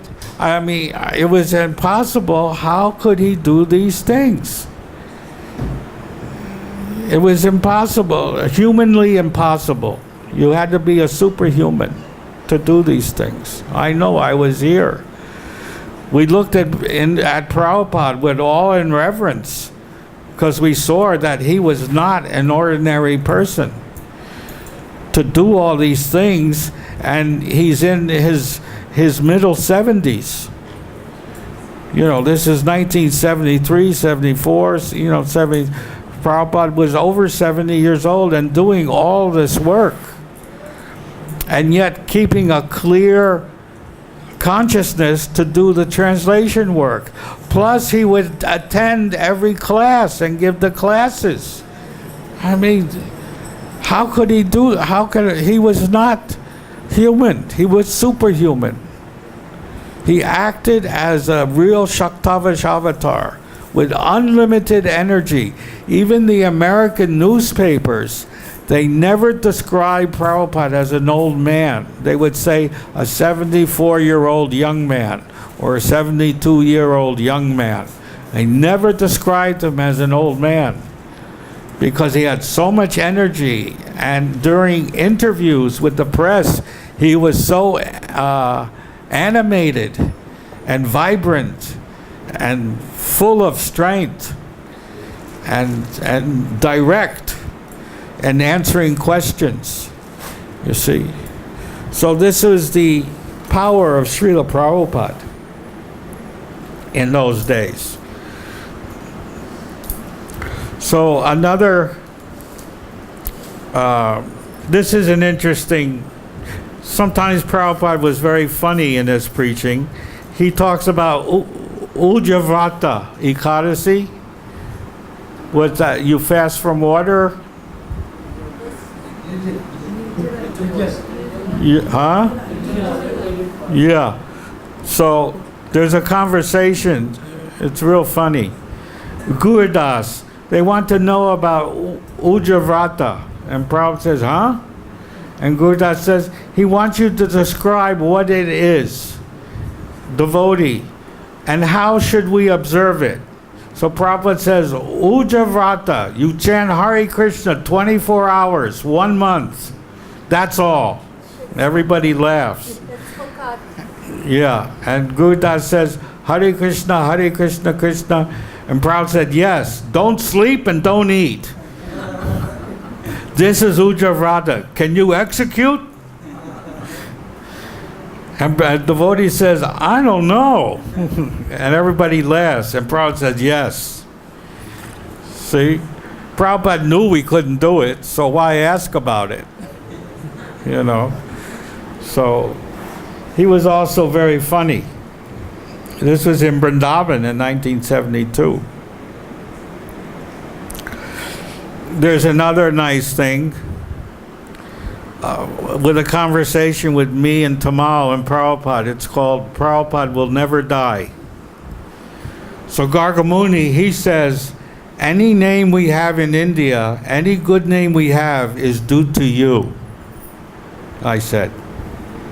Well, Gargamuni said. And Prabhupada said, he's laughing. See, he never takes credit. He laughs. He said, it is due to Bhaktisiddhanta Saraswati Goswami and Chaitanya Mahaprabhu. Guru Krishna Kripaya Paya Bhakti Lata Bija. So you can give me massage. Thank you very much. Now you have got very great responsible work. I will die, but you will live. Kirtiri Yasa Sa Jivati, Chandaka Pandit. But I will not die. Tamal Krishna, no, you can never die. And there's laughter. And Gargamuni says, we cannot accept that. And Prabhupada says, Hare Krishna. And then I say, we refuse to accept it. So, it's a nice conversation, how Prabhupada reacts to his glorifying him in his room, and how he's not dead, he lives through sound. Then Prabhupada talks about unflinching love for the deity. We've heard unflinching love for Guru and Krishna, but we never heard of unflinching love for the deity. And Prabhupada says, just like we are trying to explain what is deity. But if one has got unflinching love for the deity, he doesn't require to understand the deity through the Shastra. Spontaneous love. See, we have to develop a spontaneous love, not ritualistic love. You see? This week is the appearance day of Manavendra Puri. And in our line of Madhva Sampradaya, the worship of Krishna ends with Lakshmipati, with the Acharya Lakshmipati, and a new Sampradaya comes into effect, the Manavendra Puri Sampradaya, which Prabhupada is the 11th in line. And Madhavendra Puri is the first one to experience the ecstasy of love of God through the pleasure potency of Radharani, which does not exist in the Madhva Sampradaya. There's no Radharani. In fact, in Chaitanya Mahaprabhu's travels, he met with the Tattvavadis. The Tattvavadis are the followers of Madhva Acharya, and their main belief is two things: that Krishna is the Supreme Personality of Godhead, and you reach Krishna through Varna Ashrama. There's no Radharani. And if you go to South India, there is no Radharani, either in Madhva or Ramanuja or Vishnu Swami or Nimbarka, even in the Ballavacharya. You see, in fact, they go even further. They say Krishna in Vrindavan is another Krishna, because they cannot accept the parikya ras of married women going with a man, another man. They can't accept that in the Balav Sampradaya. So they worship Krishna with Ladu. You've seen the deity? They don't worship Krishna in Vrindavan as we do, you see. Because they have poor fund of knowledge. They don't understand, you know. And that brings up a very good question, which goes back to Parikshit Maharaj and Sukadeva Goswami and Bhaktisiddhanta Saraswati and Srila Prabhupada. That topic is very, very important for the devotees of the Krishna conscious movement. And I'll explain why soon. So, we have to have spontaneous love for the deity, just like Chaitanya Mahaprabhu showed. I mean, Prabhupada is telling us to be like Chaitanya Mahaprabhu. That's impossible. It just shows you what Prabhupada expected from us. The highest form of devotional service he expected from us. He's using Chaitanya Mahaprabhu as an example of how we should show spontaneous love for the deity. It's impossible to achieve that. But Prabhupada expected it. Just like Chaitanya Mahaprabhu showed, as soon as he entered the deity room, he fainted. Who here has fainted when they entered the deity room? Who? Not artificially, but spontaneously.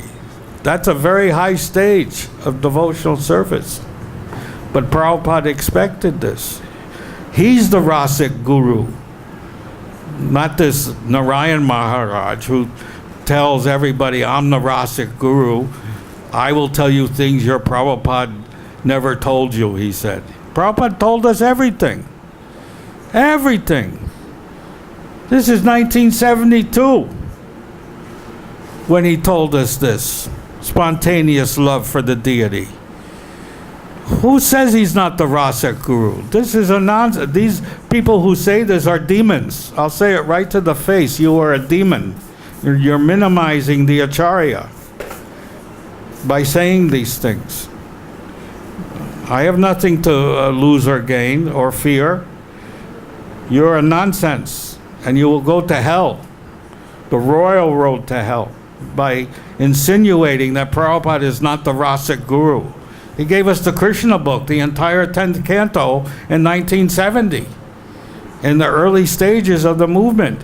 He gave us the most important book, the Bhakti Rasamrita Sindhu, in 1969, which completely changed the whole movement. It went from a religion, which we thought it was, to a science of bhakti-yoga. With all these technical terms of rasa and this and that. That's a Rasic Guru to me. So these people are nonsense that say these. They have poor fund of knowledge and they're ignorant. I call them the Supreme Personality of Ignorance. Because they don't understand Prabhupada. Because they have poor fund of knowledge. They haven't read Prabhupada's books. And they haven't heard his lectures. This is 1972. So, Chaitanya Maharaj, as soon as he entered the deity room, he fainted. Here is my Lord. That is first class position of a devotee. Without any other consideration, enhance your love for Krishna without any condition. That is required. That's 1972. Prabhupada said that, you see. Then, This is Prabhupada's, what I call heavy preaching, to show how we have to also become sometimes heavy preachers. So, if you don't worship Krishna during your lifetime, then you have to worship at the time of your death. And Krishna will take away all your possession. Therefore, he's worshipable by everyone. See, Prabhupada proves that everyone actually worships Krishna, whether spontaneously or whether at the time of death. You have to worship Krishna because Krishna takes everything away from you. So indirectly, you're worshiping Krishna. You see, therefore he's worshipable by everyone, devotee and non-devotee. The devotee takes advantage of this life and worship him. And the rascals, the fools, the demons, they are forced to worship Krishna at the time of death. Therefore it is called Svarvaloka Namaskritam. You have to worship him. You cannot escape, you rascal. If you escape, then the time will come. He will take you. He'll take everything, all your possessions, and the nature will give you the body of a dog. That's heavy. Just go on barking for so many years. This is the law of nature. You cannot stop it. It is not possible. You better take to Krishna consciousness. Prabhupada's threatening. You better take to Krishna conscious and worship as sane man, as nice gentleman. Then your life is successful. This is 1975 in Nairobi. A lecture on Bhagavatam, 3rd canto. See? Forceful preaching. Prabhupada. You see? Then there's a very nice question a devotee asks, and Prabhupada glorifies this devotee for asking this question. So a devotee says, the spiritual master, his duty is to take all of his disciples back to home, back to Godhead. And I've heard it said that he doesn't leave until he has taken all his disciples back.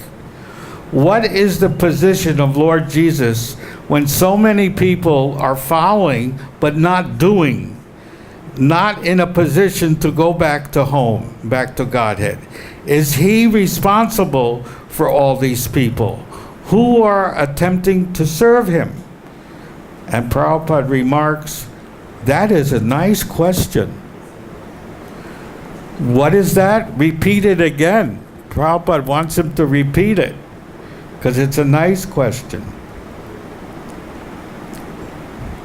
So the devotee says, because the Guru is responsible for taking all of his disciples back to home, back to Godhead, I was wondering what was the position of Lord Jesus Christ, because so many people for so many years have been attempting to follow his teachings, and many of them sincere, but not getting proper instructions.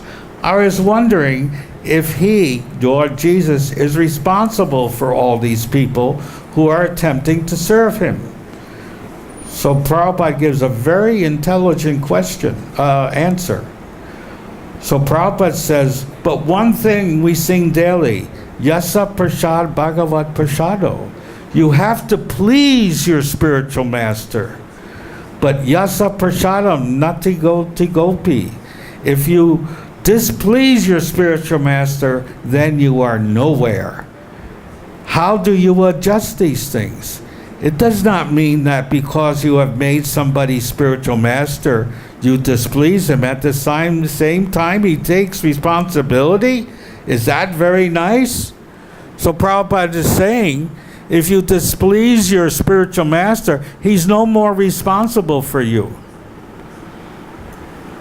The bond is cut.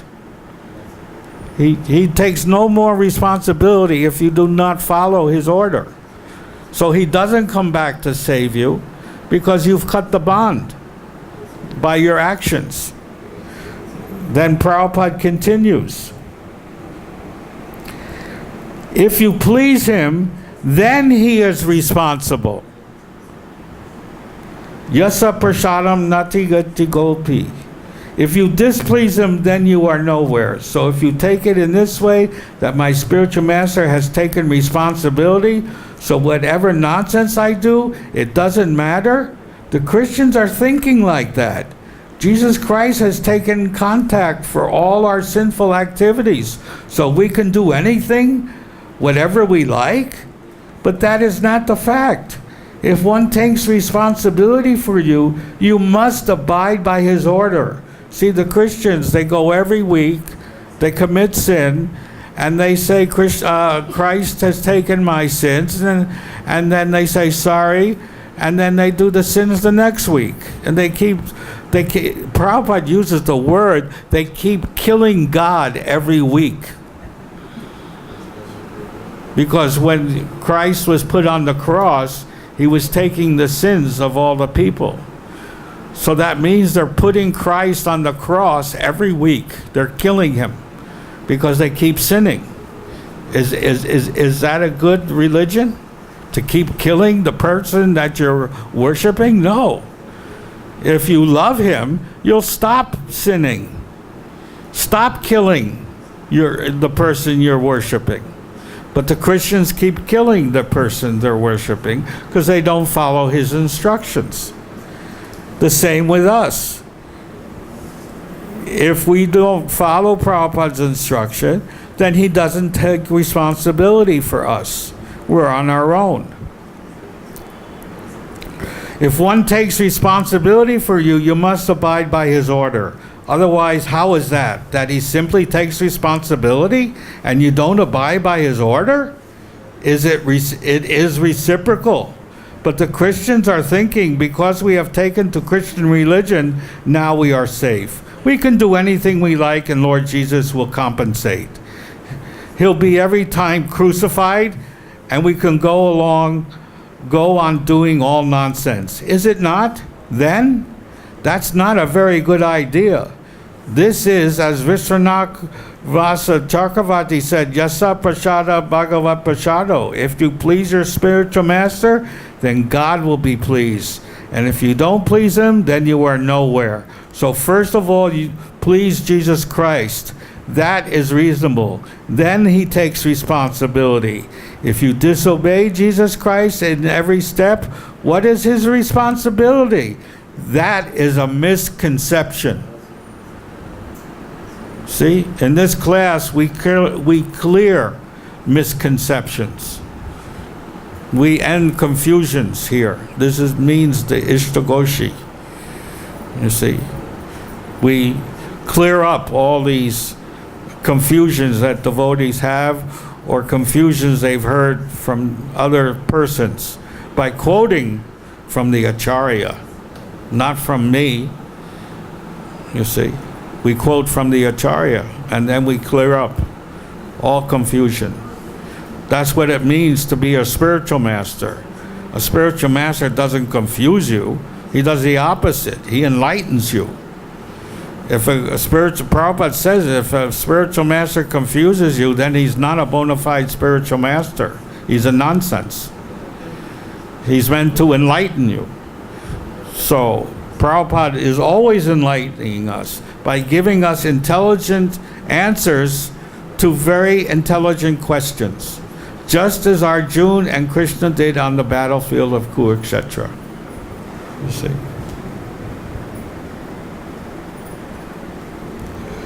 Devotee. There are some Christians who are actually sincere and they feel as though they are doing the proper thing, but they are just misled by the fact that there is no parampara system coming from Lord Jesus. The churches are teaching the wrong thing, but the people, they are sincere.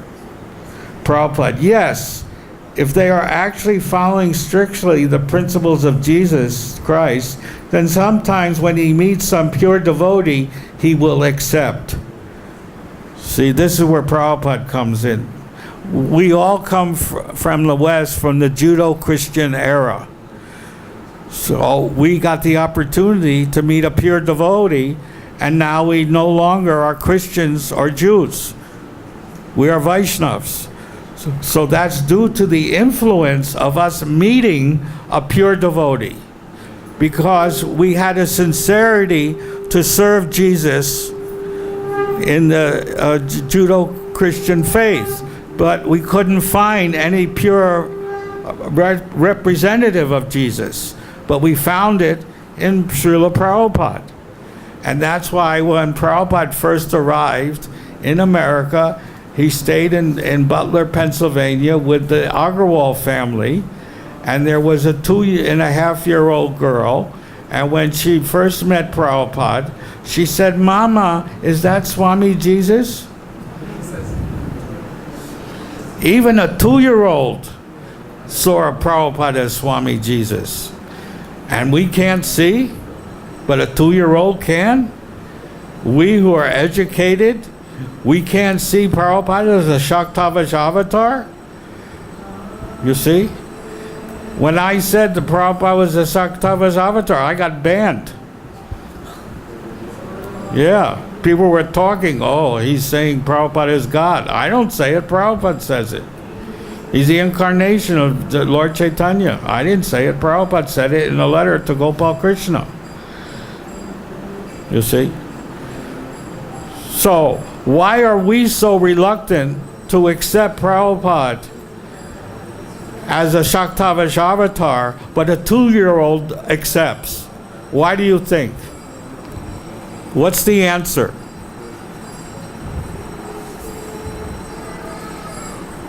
No, nobody can give an answer to that question? Yes?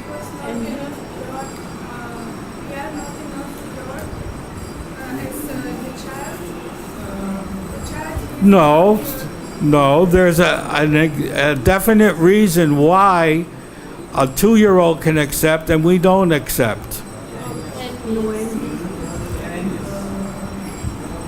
Well, that's a symptom, but there's another reason.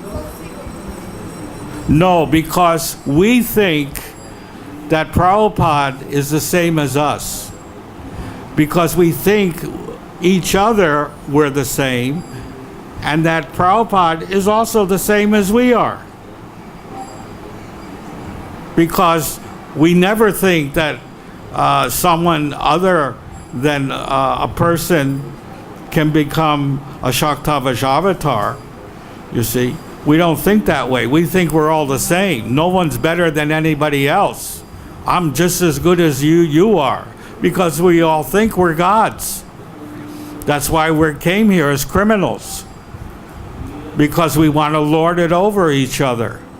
If it's called, the Prabhupada accepts the survival of the fittest. He said, yes, this is a jungle where the survival of the fittest. I want to lord it over you, you want to lord it over me, and we'll see who wins. This is going on all over the world.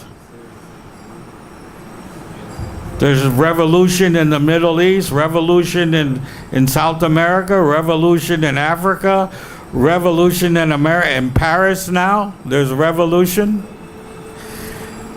with the fanatics and nationalists, Le Pen against the centrists, the moderates. There's revolution everywhere now. You see, because everybody wants to lord it over each other. So we can't accept a person different from ourselves.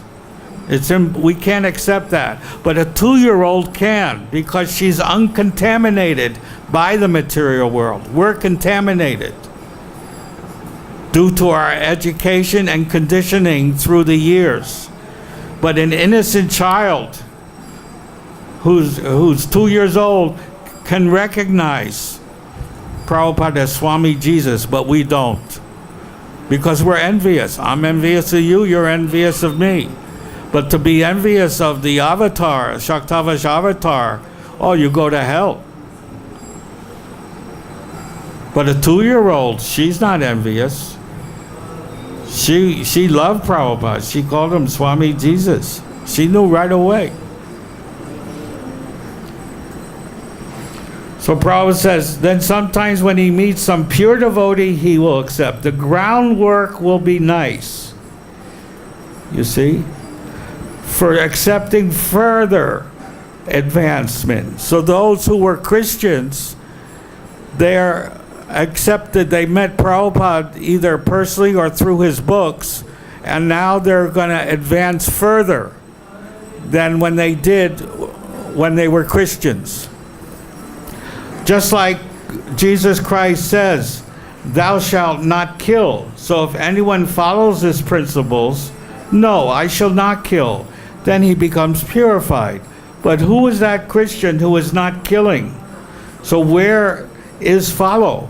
Amongst the Christians, the more killing process is going on very strongly. So who is a Christian? In that if you disobey the first principle of Christianity, then where is your Christianity? Why you falsely claim you are Christian? Thou shalt not covet. What is that next? Thou shalt not kill. Honor thy father and mother. There's one about adulteration. Yes, so adulteration is going on. Killing is going on. So many disobedience to Christian principles. So where is the possibility of becoming a Christian? It's impossible, because they're breaking every law of Christianity. You see? Look at the Crusades. Mass slaughter of millions of people. They went from Europe to Jerusalem slaughtering people. Is that religion? With a sword? No, we use sweet balls.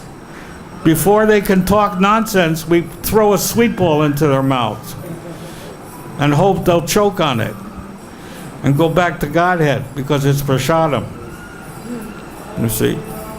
Or we'll throw a samosa that you cooked, or a kachori. You see? That's our weapons, not a sword. Sword doesn't change anything, but prasadam does. Devotee, honor thy father and mother, is not being respected. Yeah, in the Western countries, we hate our fathers and mothers when we reach 15, 16 years old, even earlier. You know, we leave home. When I was 12 years old, I ran away from home because I hated my father and mother. You know, Prabhupada. So, devotee says, honor thy father and mother is not being respected. Prabhupada, not so many things. So if you do not follow the principles of Christianity, simply by stamping yourself as Christian, will that do? So why Jesus will be responsible for you? Simply by stamping yourself, I am Christian. Is that very reasonable proposal? Narayan. He says, Lord Jesus himself never claimed he would be responsible. As a matter of fact, he would heal certain persons who by their karma were blind or lame or deaf or some disease. Even dead, he would bring them back to life. So many things. And then when he healed them, he invariably said after that, he said, now go thou and sin no more, lest the worst thing befall you. That's a quote from the Bible. Prabhupada also quoted from the Bible. And he has been saved by Jesus personally. Yet Jesus is saying, lest the worst thing befall you. How can the worst thing befall you if everything he does, then it is all right? So that means Jesus does not take responsibility. And Prabhupada says yes. Why he should be responsible. If you are not a Christian, why he should be responsible. Now he says that now you have sinned, full reaction, I have washed, don't do it again. But Prabhupada, but they are going to church confessing every week and doing the same thing. Who is a Christian? First of all, find out, then Jesus Christ will take responsibility. Devotee, they are gambling and eating flesh right in the churches, Srila Prabhupada. Prabhupada said, that's all right.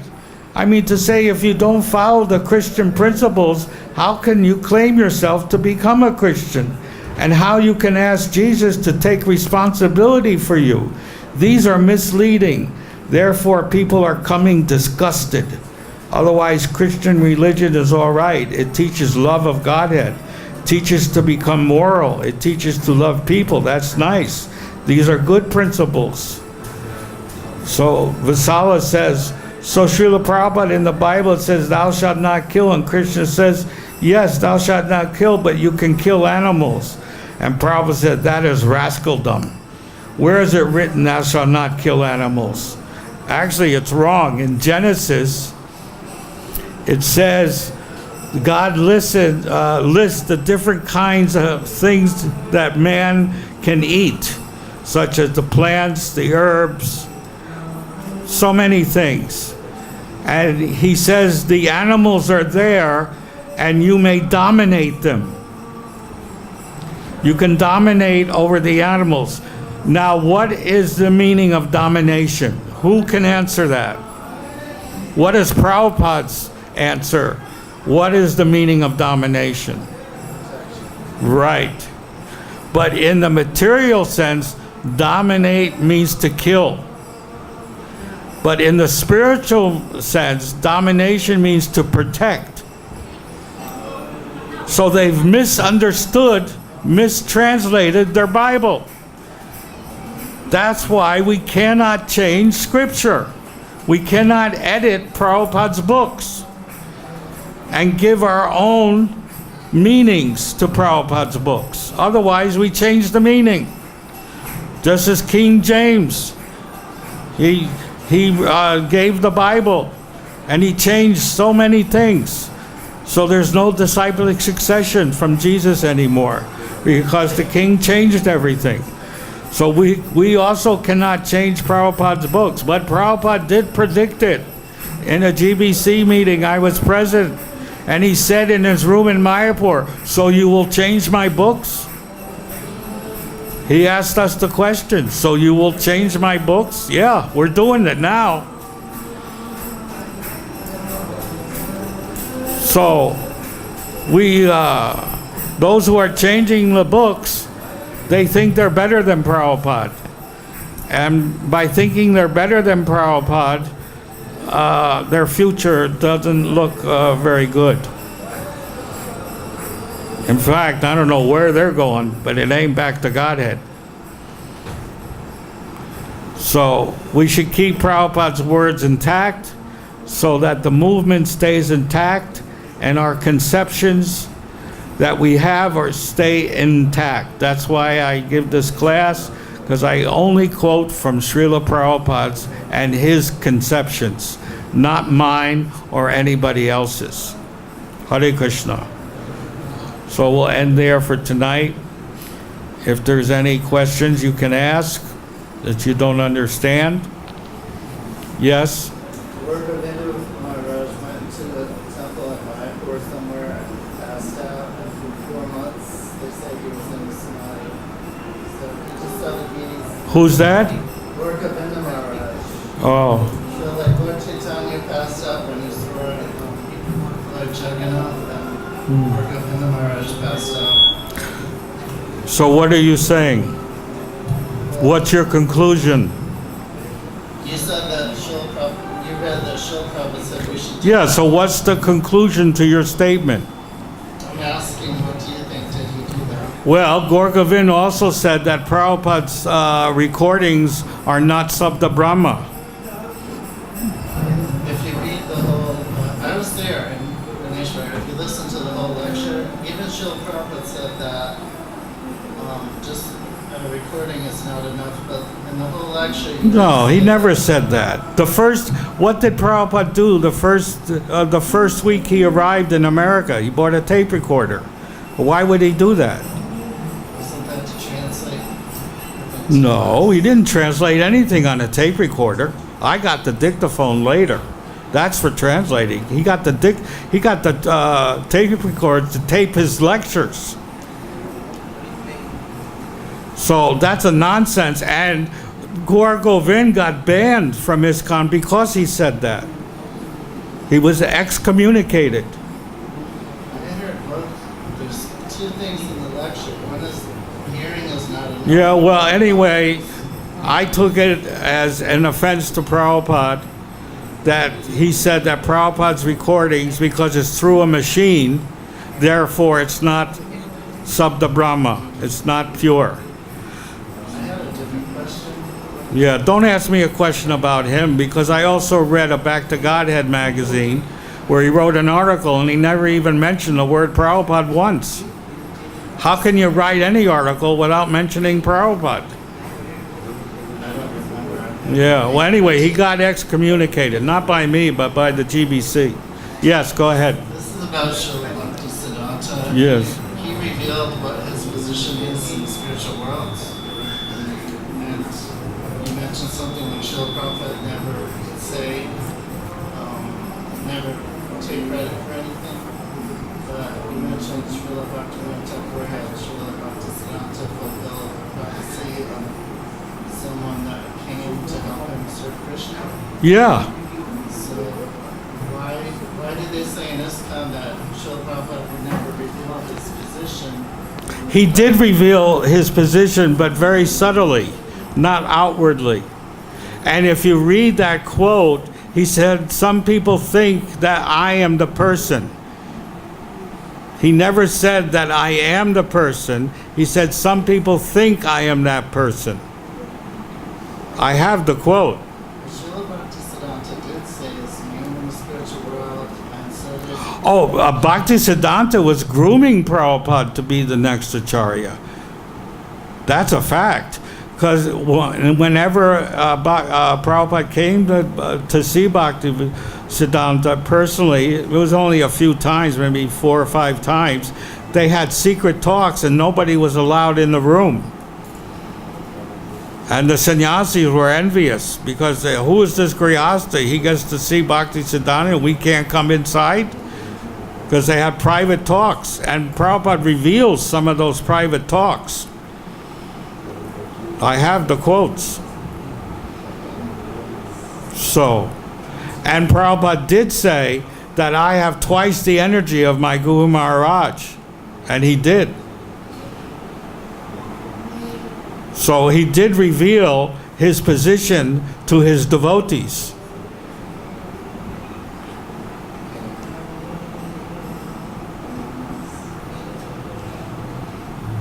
But to outsiders, he never did.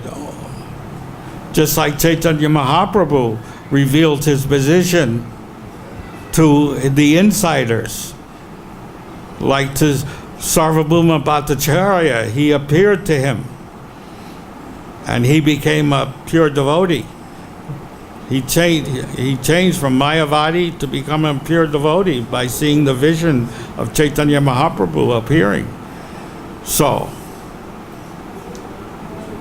he does reveal himself to his devotees, his intimate devotees, but not to the ordinary. It's reciprocal. As much as you surrender and serve and are devoted, in other words, unflinching faith in the Guru and Krishna, then you receive reciprocality in the same way. The spiritual master and Krishna reveal their actual identities. Prabhupada said to the sincere devotee, when the Acharya leaves his body, immediately Krishna appears in the heart of that devotee. Immediately. And instructs him because the Guru has left physically. Immediately he appears in the heart of that devotee who has unflinching faith in Prabhupada. He doesn't appear in those who have doubts and go from this guru to that guru to this guru. Those are called prostitutes. Like a prostitute goes from one man to the next. Similarly, you go to this one, to that one, to that. No, you stay with the one. I've always stood with Prabhupada for 52 years. And I've never met anyone better or equal to than Prabhupada. And I have unflinching faith. And I know he's taking me back to Godhead. So, all glories to Srila Prabhupada, Jai. And he'll take all of us if we have unflinching faith. We don't have to go and read any other books. We just read Prabhupada. Everything is there. Every week I quote Prabhupada and he answers every question that you may have. So what's the use of reading anything else? There's no use. It's a waste of time. Any other questions? Yes. I don't speak English. This can translate. Nós moramos no Brasil. E não existe, atualmente não tem CGB no Brasil.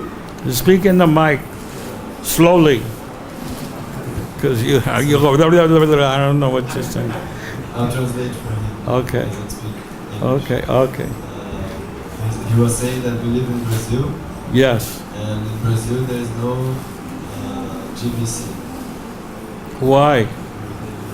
I thought Hari Dayananda was the GBC. No, for many years he's not. Oh. E existe corpo chamado CGB. And there is a body inside Brazil called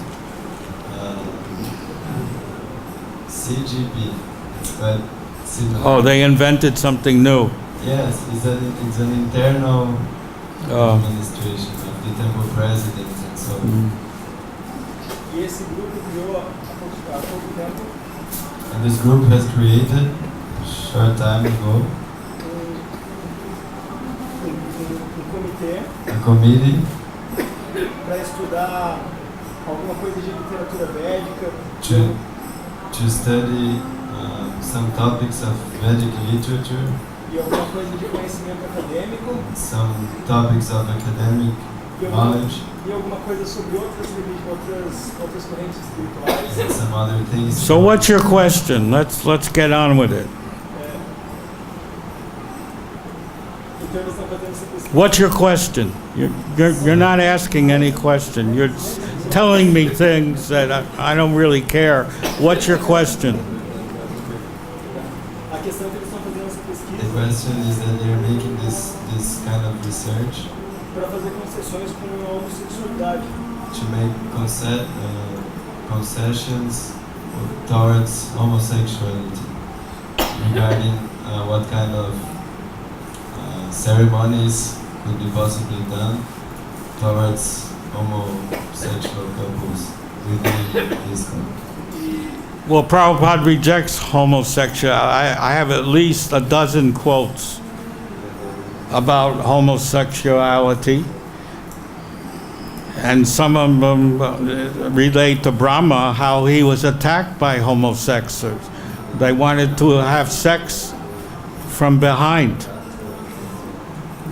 Basically, we're allowed to have sex to have children. So I want to know, my question is to you, how does a man have a child from the ass? By having sex in the ass. Tell me. Maybe I don't know some science. Maybe you know something more than me. How does a man have a baby from the behind? By having sex in the behind. Tell me where the stool comes out. Maybe you know something I do, but Prabhupada and the Vedas explicitly say we have sex for a child. So how does a child come out of the behind? Maybe you know something that I don't.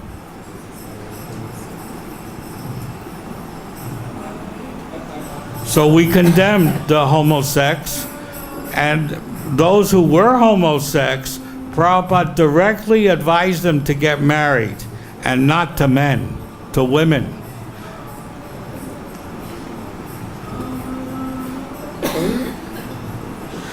Prabhupada says that homosex exists due to impotency. They had so much sex in their previous life, in their next life they have become impotent, And so they want to have sex with a man. And they don't have to have children, which is the burden of sex life. You see? Prabhupada gave so many quotes on this homosex.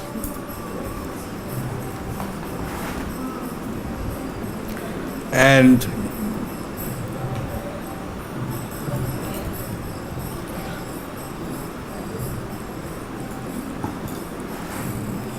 I'm not sure exactly where I keep it here. If somebody sees it, let me know.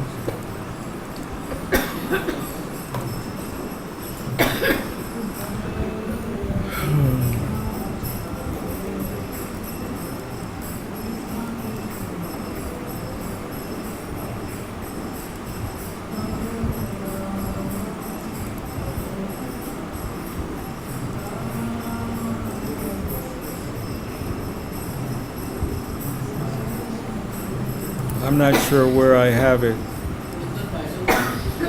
There's a title there? I have so many quotes I can't always find them.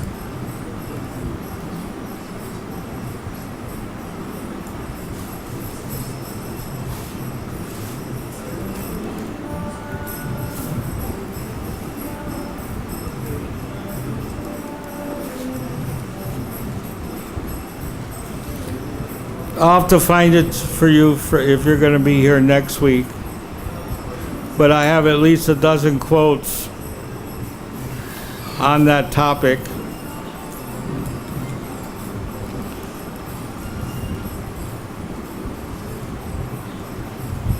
And Prabhupada is very critical. He got one letter from someone who was a transgender. Do you know transgender? Someone who is a man and wants to be a woman. Do you understand that? So he writes a letter to Prabhupada that he wants to go, he's afraid to go to the temple because he's a transgender, and he dresses as a woman. So he's asking Prabhupada, what should I do? Which is a nice thing to do. And Prabhupada answers him very nicely. He says, first decide what you are. Then go to the temple and chant Hare Krishna. Because it's obvious he's confused what he is. He doesn't know if he's a man or a woman. So Prabhupada said, first decide what you are. Then go to the temple and chant Hare Krishna and take Krishna Prasadam. So, very simple.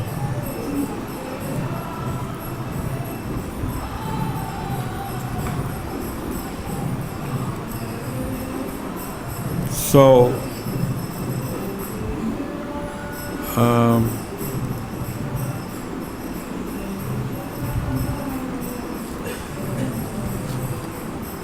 anyway,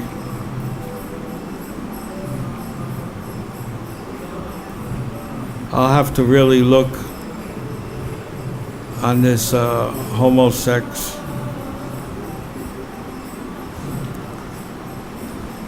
Where I put it, in what folder.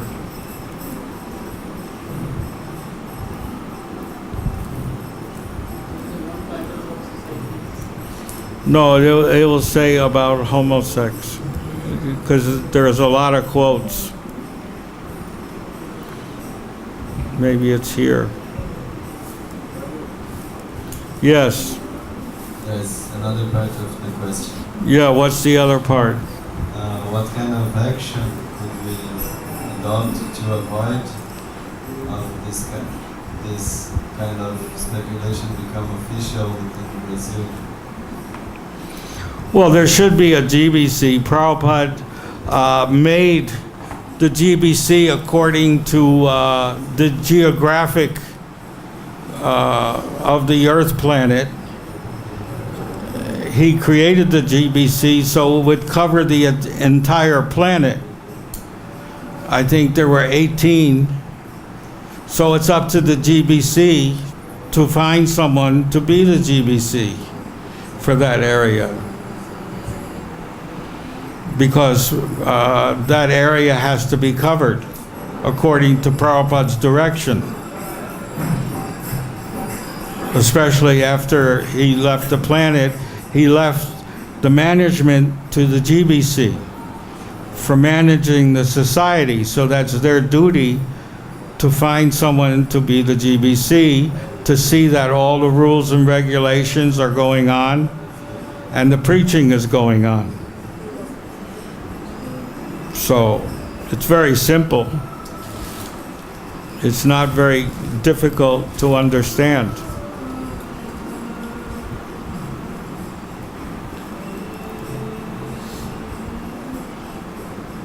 Anyway, any other questions you have? You should write write the GBC. I don't know why they don't have somebody there, but that's not really my business, though. So you said that not anyone will accept Srila Prabhupada as a Shakta Vaishnava. But one year ago in France, I asked a question about Srila Prabhupada as a Senapati. It was answered by Gaudiya Swami, coming very often to France, that Srila Prabhupada is not a Senapati. Srila Bhaktisiddhanta Saraswati is a Senapati. So, do you have any quotes on this subject? Well, Prabhupada is, I don't have a quote. Krishna quotes in the Bhagavad-Gita, which was written 5,000 years ago. He predicts the appearance of Bhaktisiddhanta Saraswati and Srila Prabhupada.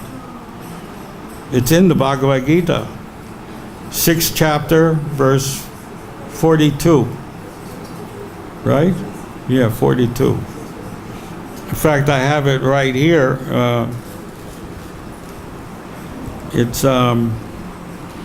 I give you the, it was in Brahmananda's class. And Brahmananda explains it.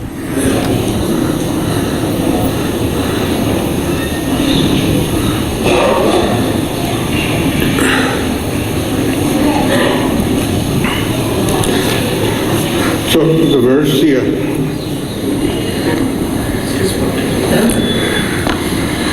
Now, this verse of Bhagavad-Gita is a secret to understanding the appearance of Srila Bhaktisiddhanta Saraswati Thakur and also Srila Prabhupada. And it's if Krishna 5,000 years ago predicted the appearance of Srila Bhaktisiddhanta. How Prabhupada connects Bhagavad-Gita with Srila Bhaktisiddhanta, I mean, it's absolutely brilliant.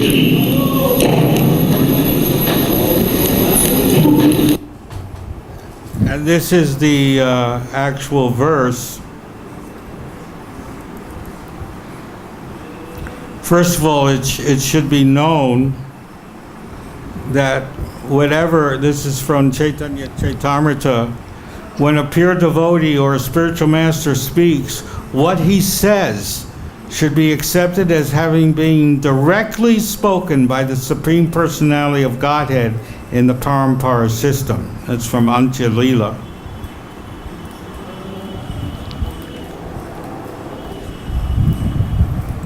So I'll read you the verse. It's text 42 of the 6th chapter of Bhagavad Gita. And the translation, or he takes his birth in a family of transcendentalists who are surely great in wisdom. Verily, such a birth is rare in this world. And the purport, Birth in a family of yogis or transcendentalists, those with great wisdom, is praised herein because the child born in such a family receives spiritual impetus from the very beginning of his life. It is especially the case in the Acharya or Goswami families. Such families are very learned and devoted by tradition and training, and thus they become spiritual masters. In India, there are many such Acharya families, but they have now degenerated due to insufficient education and training. By the grace of the Lord, there are still families that foster transcendentalists generation after generation. It is certainly very fortunate to take birth in such families. Fortunately, both our spiritual master, Om Vishnupada Sri Srimad Bhaktisiddhanta Saraswati Goswami Maharaj, and our humble self had the opportunity to take birth in such families by the grace of the Lord, and both of us were trained in the devotional service of the Lord from the very beginning of our lives. Later on, we met by the order of the transcendental system. This is written 5,000 years ago. Prabhupada's predicted. Not only did Krishna predict Prabhupada, but even Lord Chaitanya knew about Prabhupada. Did you know that? 500 years ago, 525 years ago, that Lord Chaitanya knew about Srila Prabhupada? I have proof of that also.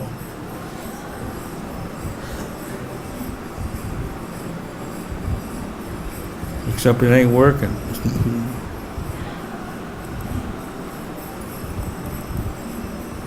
I have to go inside.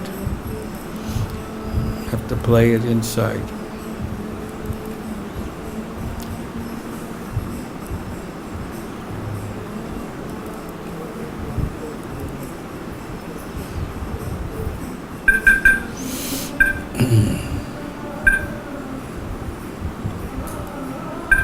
This is Prabhupada's autobiography that I made up with my brother, because Prabhupada didn't write an autobiography because he said it's not in our line to write an autobiography.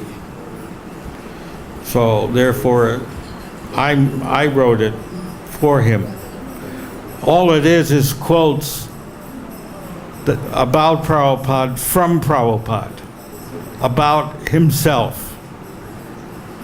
And so this is proof that Lord Chaitanya knew Srila Prabhupada.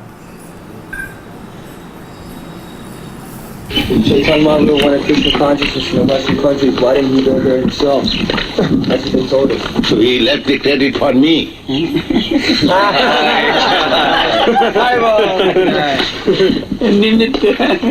loves his devotee more than himself. Well, that's proof that Lord Chaitanya left the preaching for Srila Prabhupada. That means he knew Srila Prabhupada 525 years ago. There's proof right there. So not only did Krishna know Prabhupada, because he's a Shaktavash avatar, but Lord Chaitanya knew Prabhupada. And so did Bhaktivinoda Thakur, who heard the sounds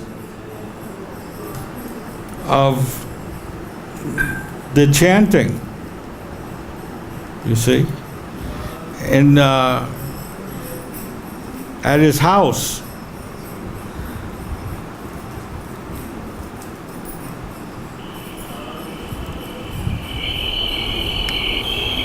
This is Bhakti Vinod and Bhakti Siddhanta as a child.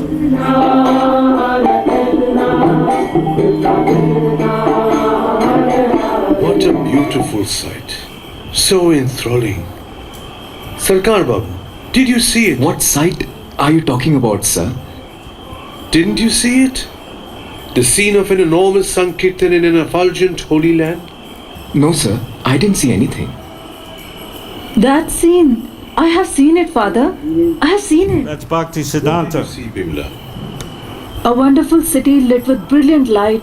People from different countries were dancing in ecstasy, chanting the holy names. Quite strange. What I saw on the other side of the river was supposed to happen on this side. Where is that land, Baba? So that's proof that Bhakti Vinod and Bhaktisiddhanta knew Srila Prabhupada, because they knew the foreigners were going to come to Mayapur. And only Prabhupada did that. No one else did it. So I don't care what the Gaudiya Math said. They were jealous from 1922 when Prabhupada first met Bhaktisiddhanta.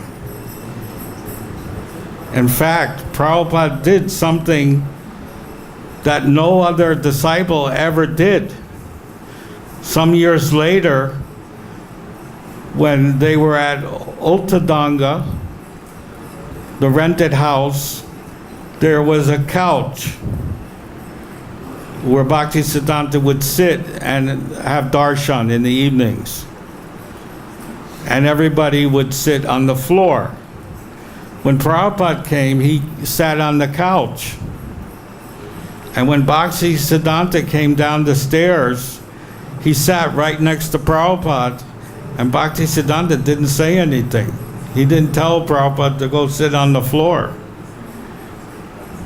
That's proof that Prabhupada was being groomed to be the next Acharya.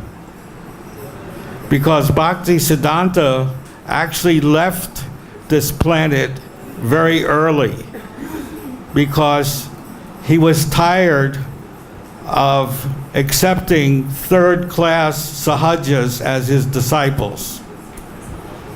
Because in those days, those were the days of independence, freedom movement. All the intellectuals were joining the freedom movement. Even Prabhupada joined. He gave up his university degree in protest. He went to Scottish churches, very advanced school. Netaji Subhash Bose was there, where Prabhupada met him. Netaji Subhash. Prabhupada actually says he is the father of India, the founding father, not Mahatma Gandhi. Actually, the British didn't even care about Gandhi his nonviolent movement, because you don't achieve freedom from nonviolence. There's no such thing in the history of the world. You achieve freedom through violence. Every revolution in the world is violent. So Gandhi was fighting for 30 years and nothing happened. The British didn't leave. Why did the British leave India? What does Prabhupada say? Who knows? Anything related to Prabhupada is transcendental. Huh? Yeah, he met Hitler. And at that time, there was 500,000 Indian soldiers fighting for the British in Europe and Africa. And in the years 41, 42, Hitler conquered all of Europe. And he had massive concentration camps of soldiers, of which he had 100,000 Indian soldiers in camps. So Netaji Subhash Bose went to Hitler and said, I'll make you a deal. You give me those 100,000 soldiers and arm them, and I'll invade India and kick the British out. And Hitler said, oh, very good. And he made that deal. And that scared the British, because the British didn't have enough soldiers in India to fight against 100,000 Indians armed with the latest weaponry of the Germans. However, Hitler got very angry when Japan invaded India through Manipur, because Hitler wanted India for its natural resources. You see, because India had is a rich country, actually. It has many natural resources, iron ore, steel, cement, all the things you need to make war. Previously, Hitler was depending on the Russians. The Russians were the major supplier for the Hitler regime during the 30s. They had a special pact, non-aggression pact, that they would not invade each other. Because Hitler depended on Russia for oil, for steel, everything, because Germany didn't have anything. You see, that's why they made the pact. Stalin and Hitler made a peace pact. But Hitler didn't follow that.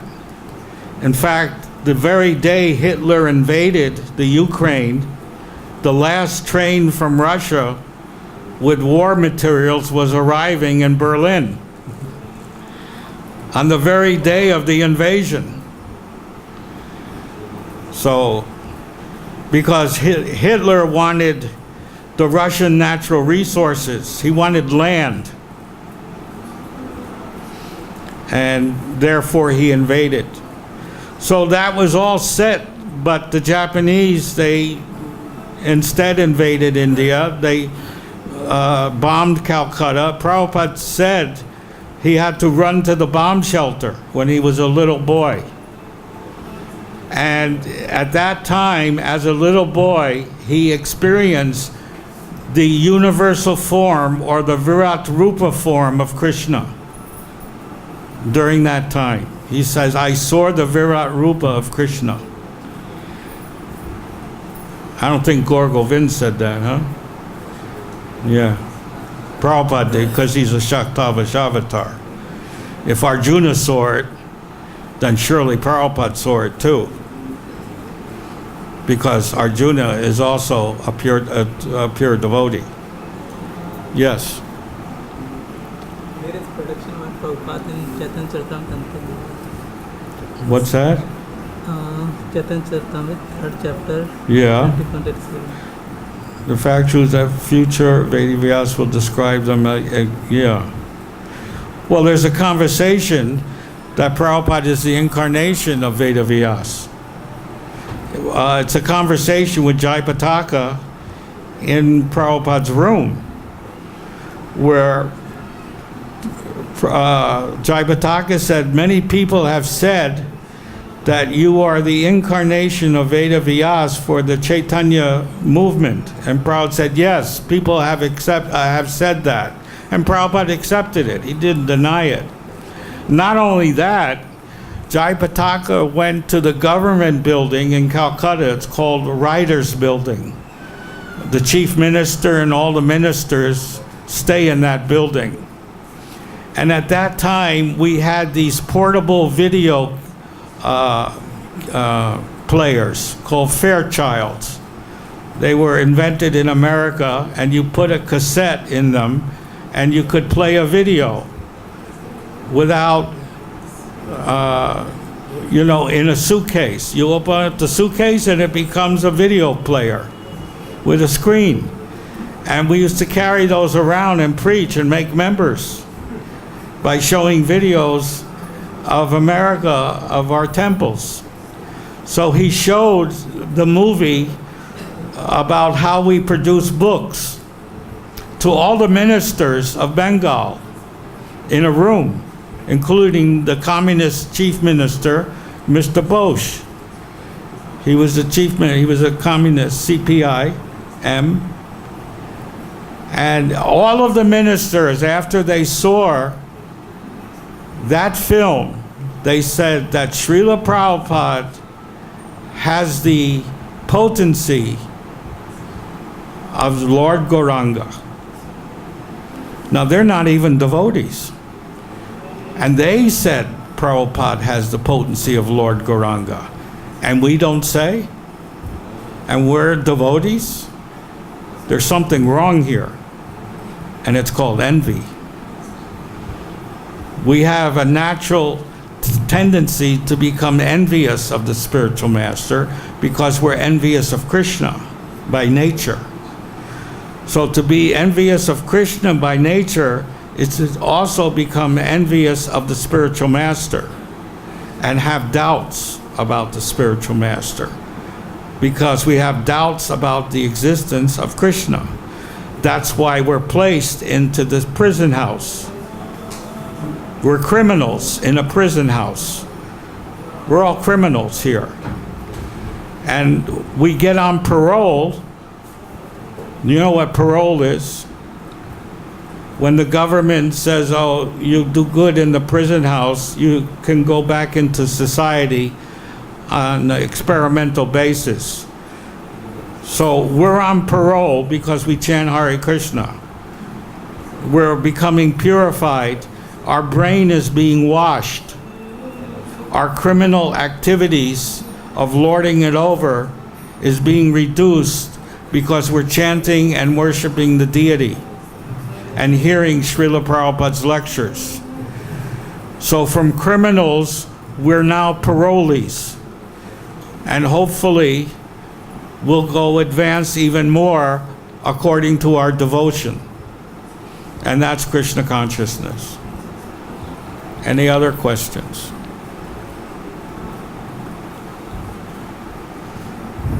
This Prabhupada is asking that the confusion that Prabhupada is the commander-in-chief or Bhaktisiddhanta Thakur,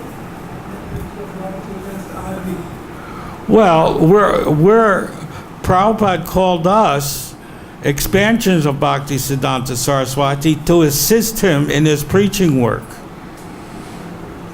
So he is the commander, and we're expansions of Bhaktisiddhanta, all of us. Because the guru, the spiritual master or acharya, assists the disciple in his preaching work.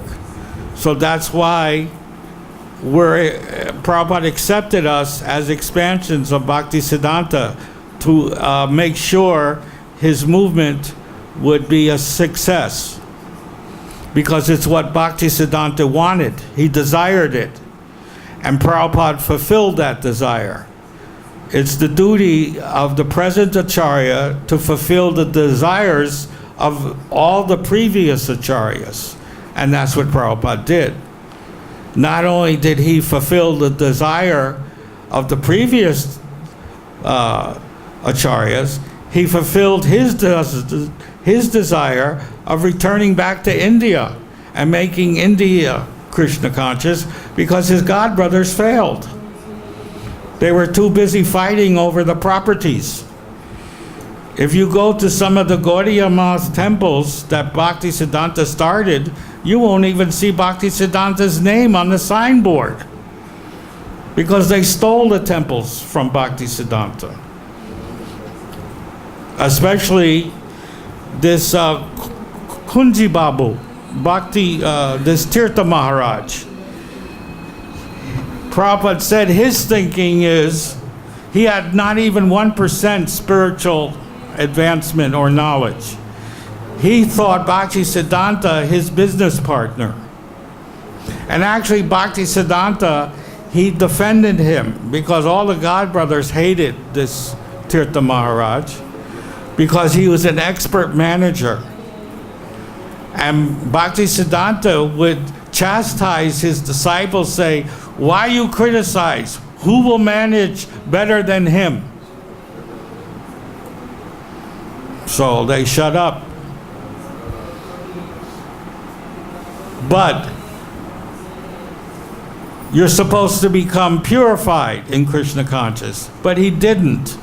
Instead, he sent his son, this Tirtha Maharaj, to England to become a lawyer, and his uncle was a high court judge. And through legal wrangling, he took possession of Bhaktisiddhanta's property at Yogapit.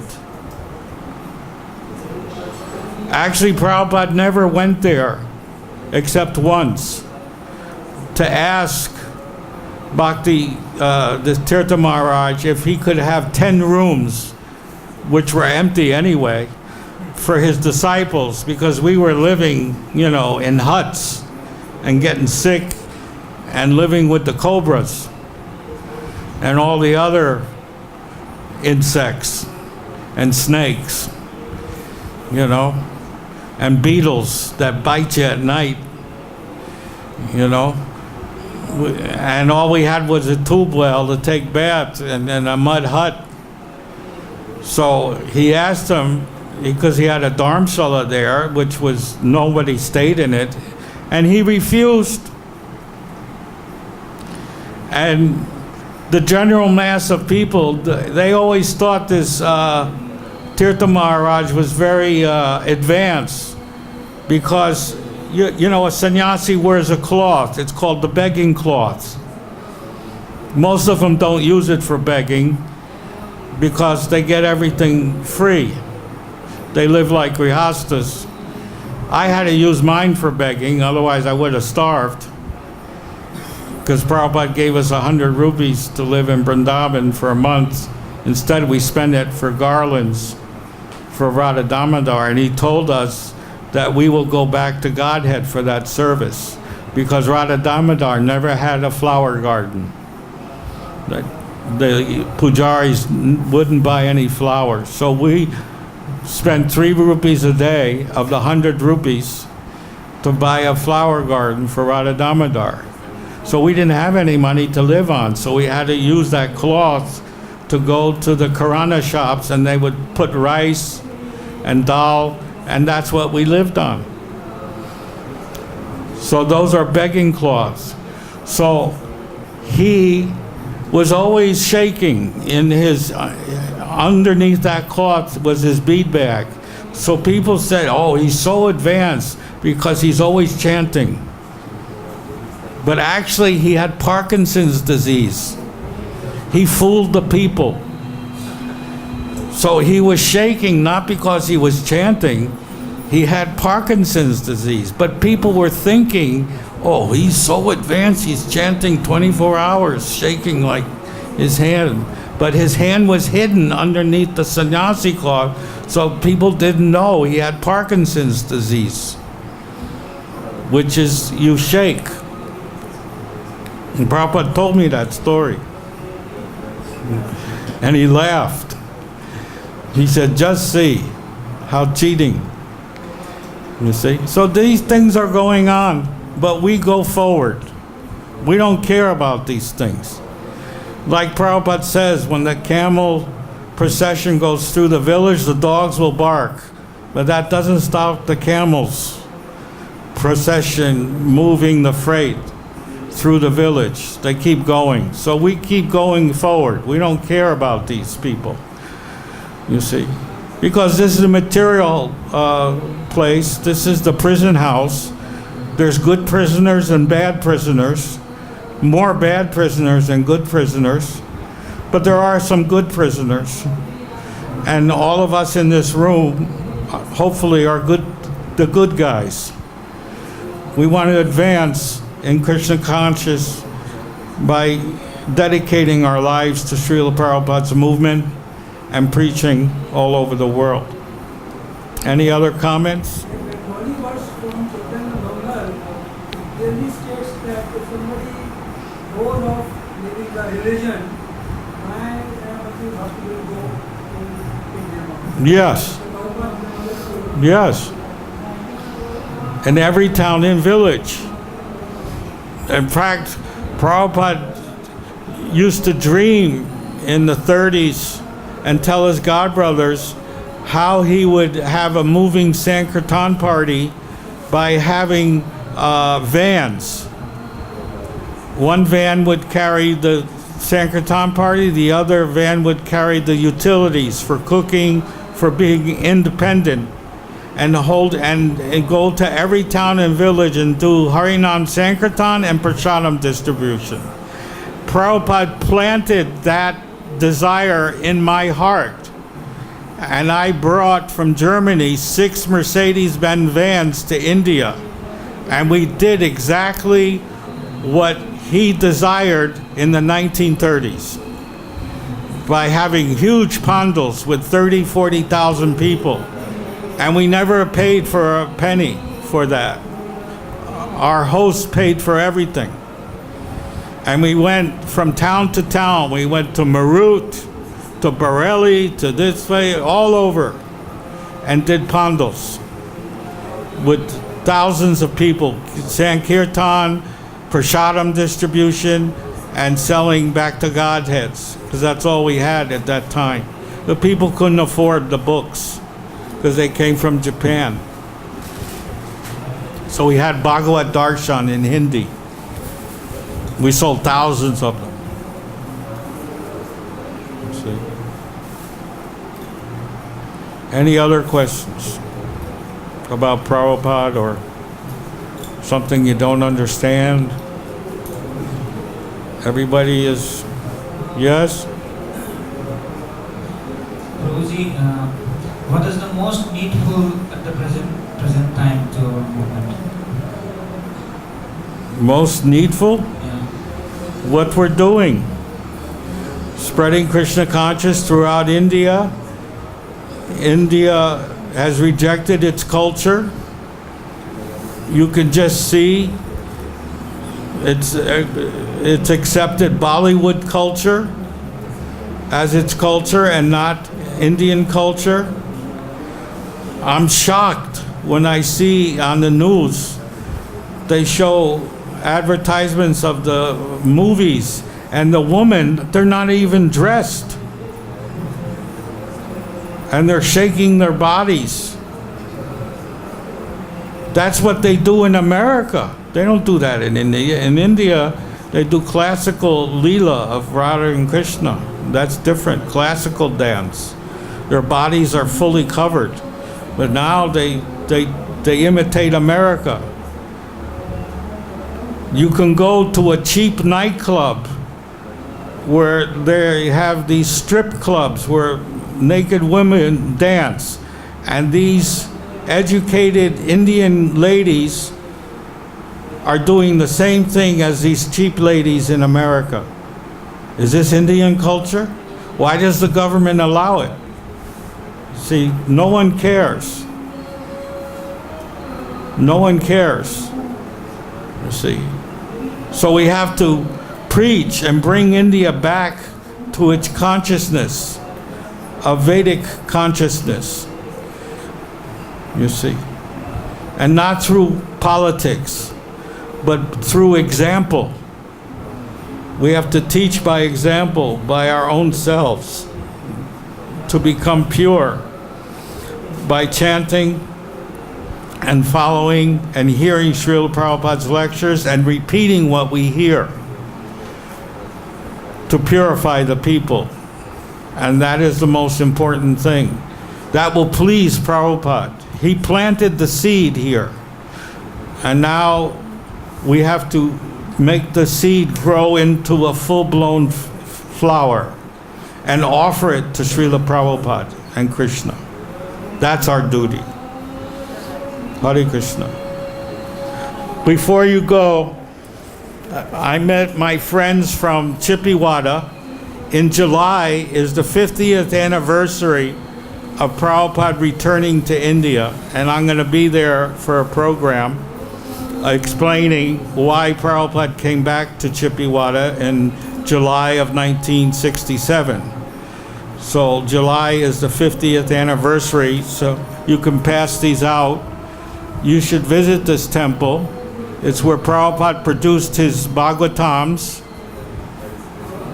They're going to make a museum there. They found the original press, RK press, which Prabhupada used to print his Bhagavatams, and they're going to put the press there and make a deity of Prabhupada looking at the proofs of the paper, of the printing paper of his Bhagavatam.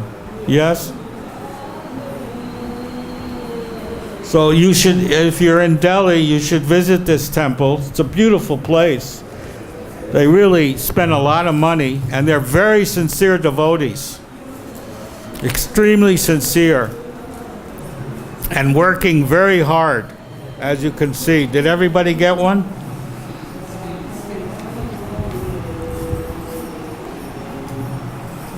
So So if you ever go to Delhi, it's in Chandi Chowk.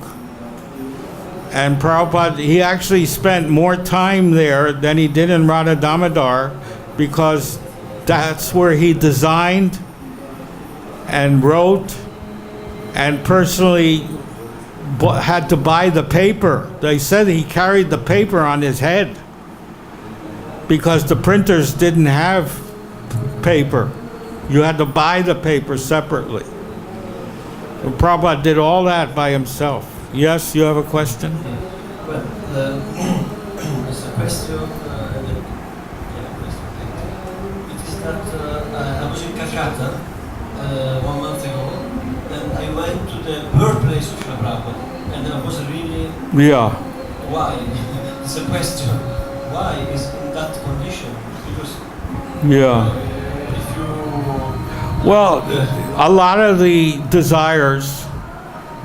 I mean, Prabhupada gave me 2 assignments that I couldn't complete when I was president in GBC there.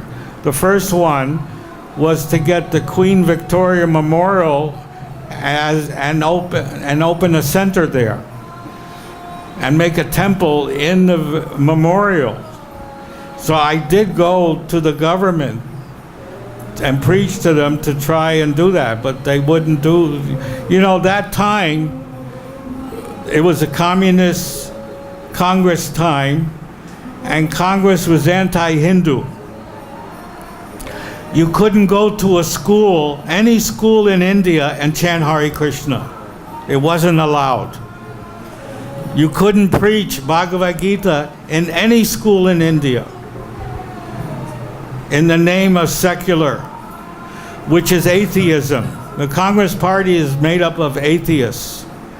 Because you can't preach in the land of Krishna. In fact, they shouldn't even call India, India. That's a British name. India is not mentioned in any scriptures. It's called Bharatvatsa. Bharatvatsa. It's called Bharat, not India. That's a British name. I'm surprised they maintain the British name for India when they want to be free from Britain. But they're not free from Britain. They play cricket. That has nothing to do with Indian culture. That's a British culture. Why do they play cricket for? So actually, this independence from Britain is fake. They've adopted every facet of British life. They drink chai, which Indians never did. That was introduced by the British. They eat meat. That was introduced by the British. They play cricket. That was introduced by the British. In fact, the only countries that play cricket are countries that were conquered by Britain. Every country that plays cricket was conquered by Britain through war. No other country plays that game. It's a British game. So India is a British name. It's not an Indian name.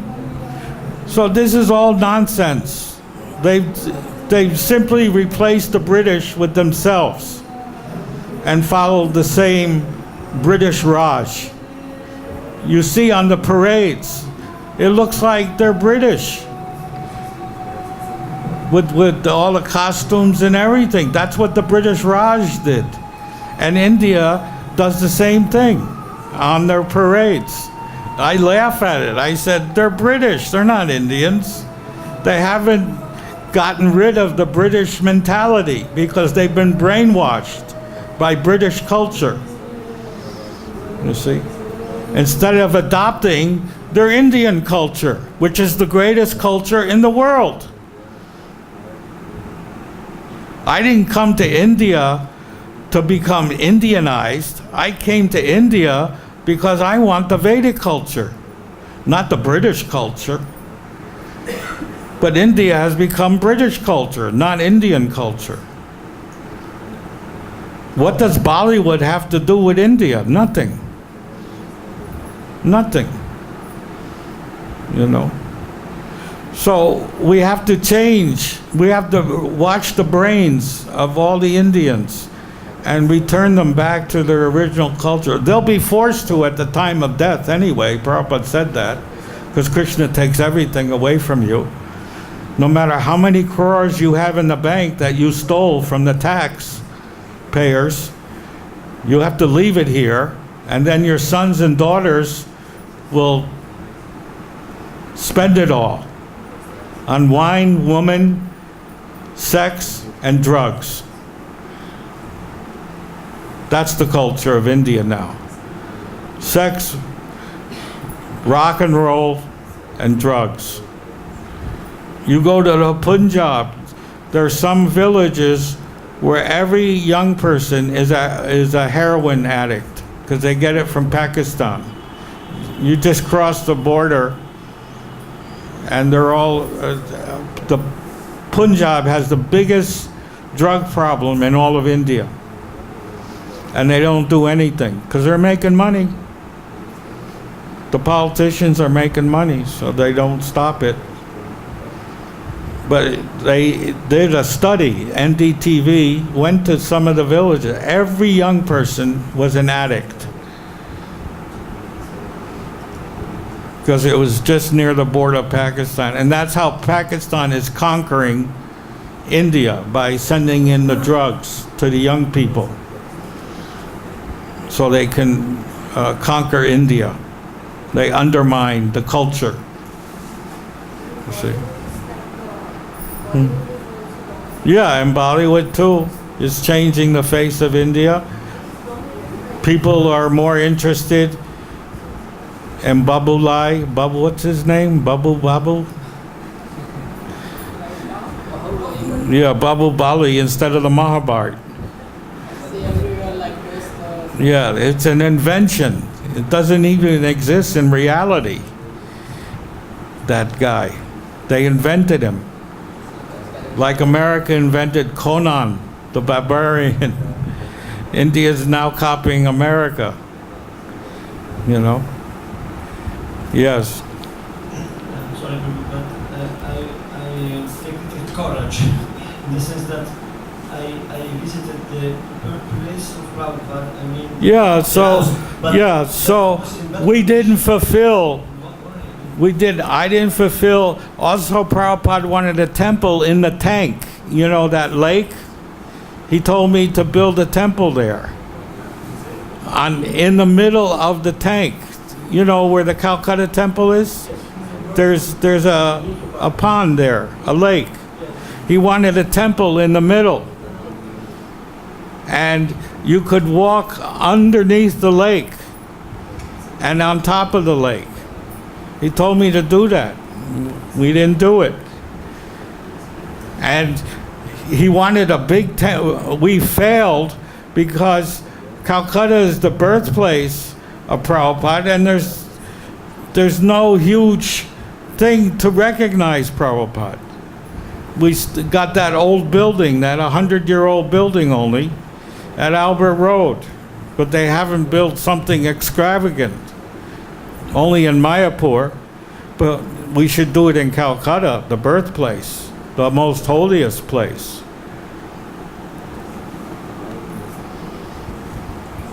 So there are many things we have. That's why it's our duty to fulfill the desires of the Acharya. That's our duty. Then the Acharya becomes happy and pleased. Then Krishna becomes pleased. And then you get the blessings of Krishna and the Acharya. And then you advance in Krishna consciousness. Otherwise, there's no advancement.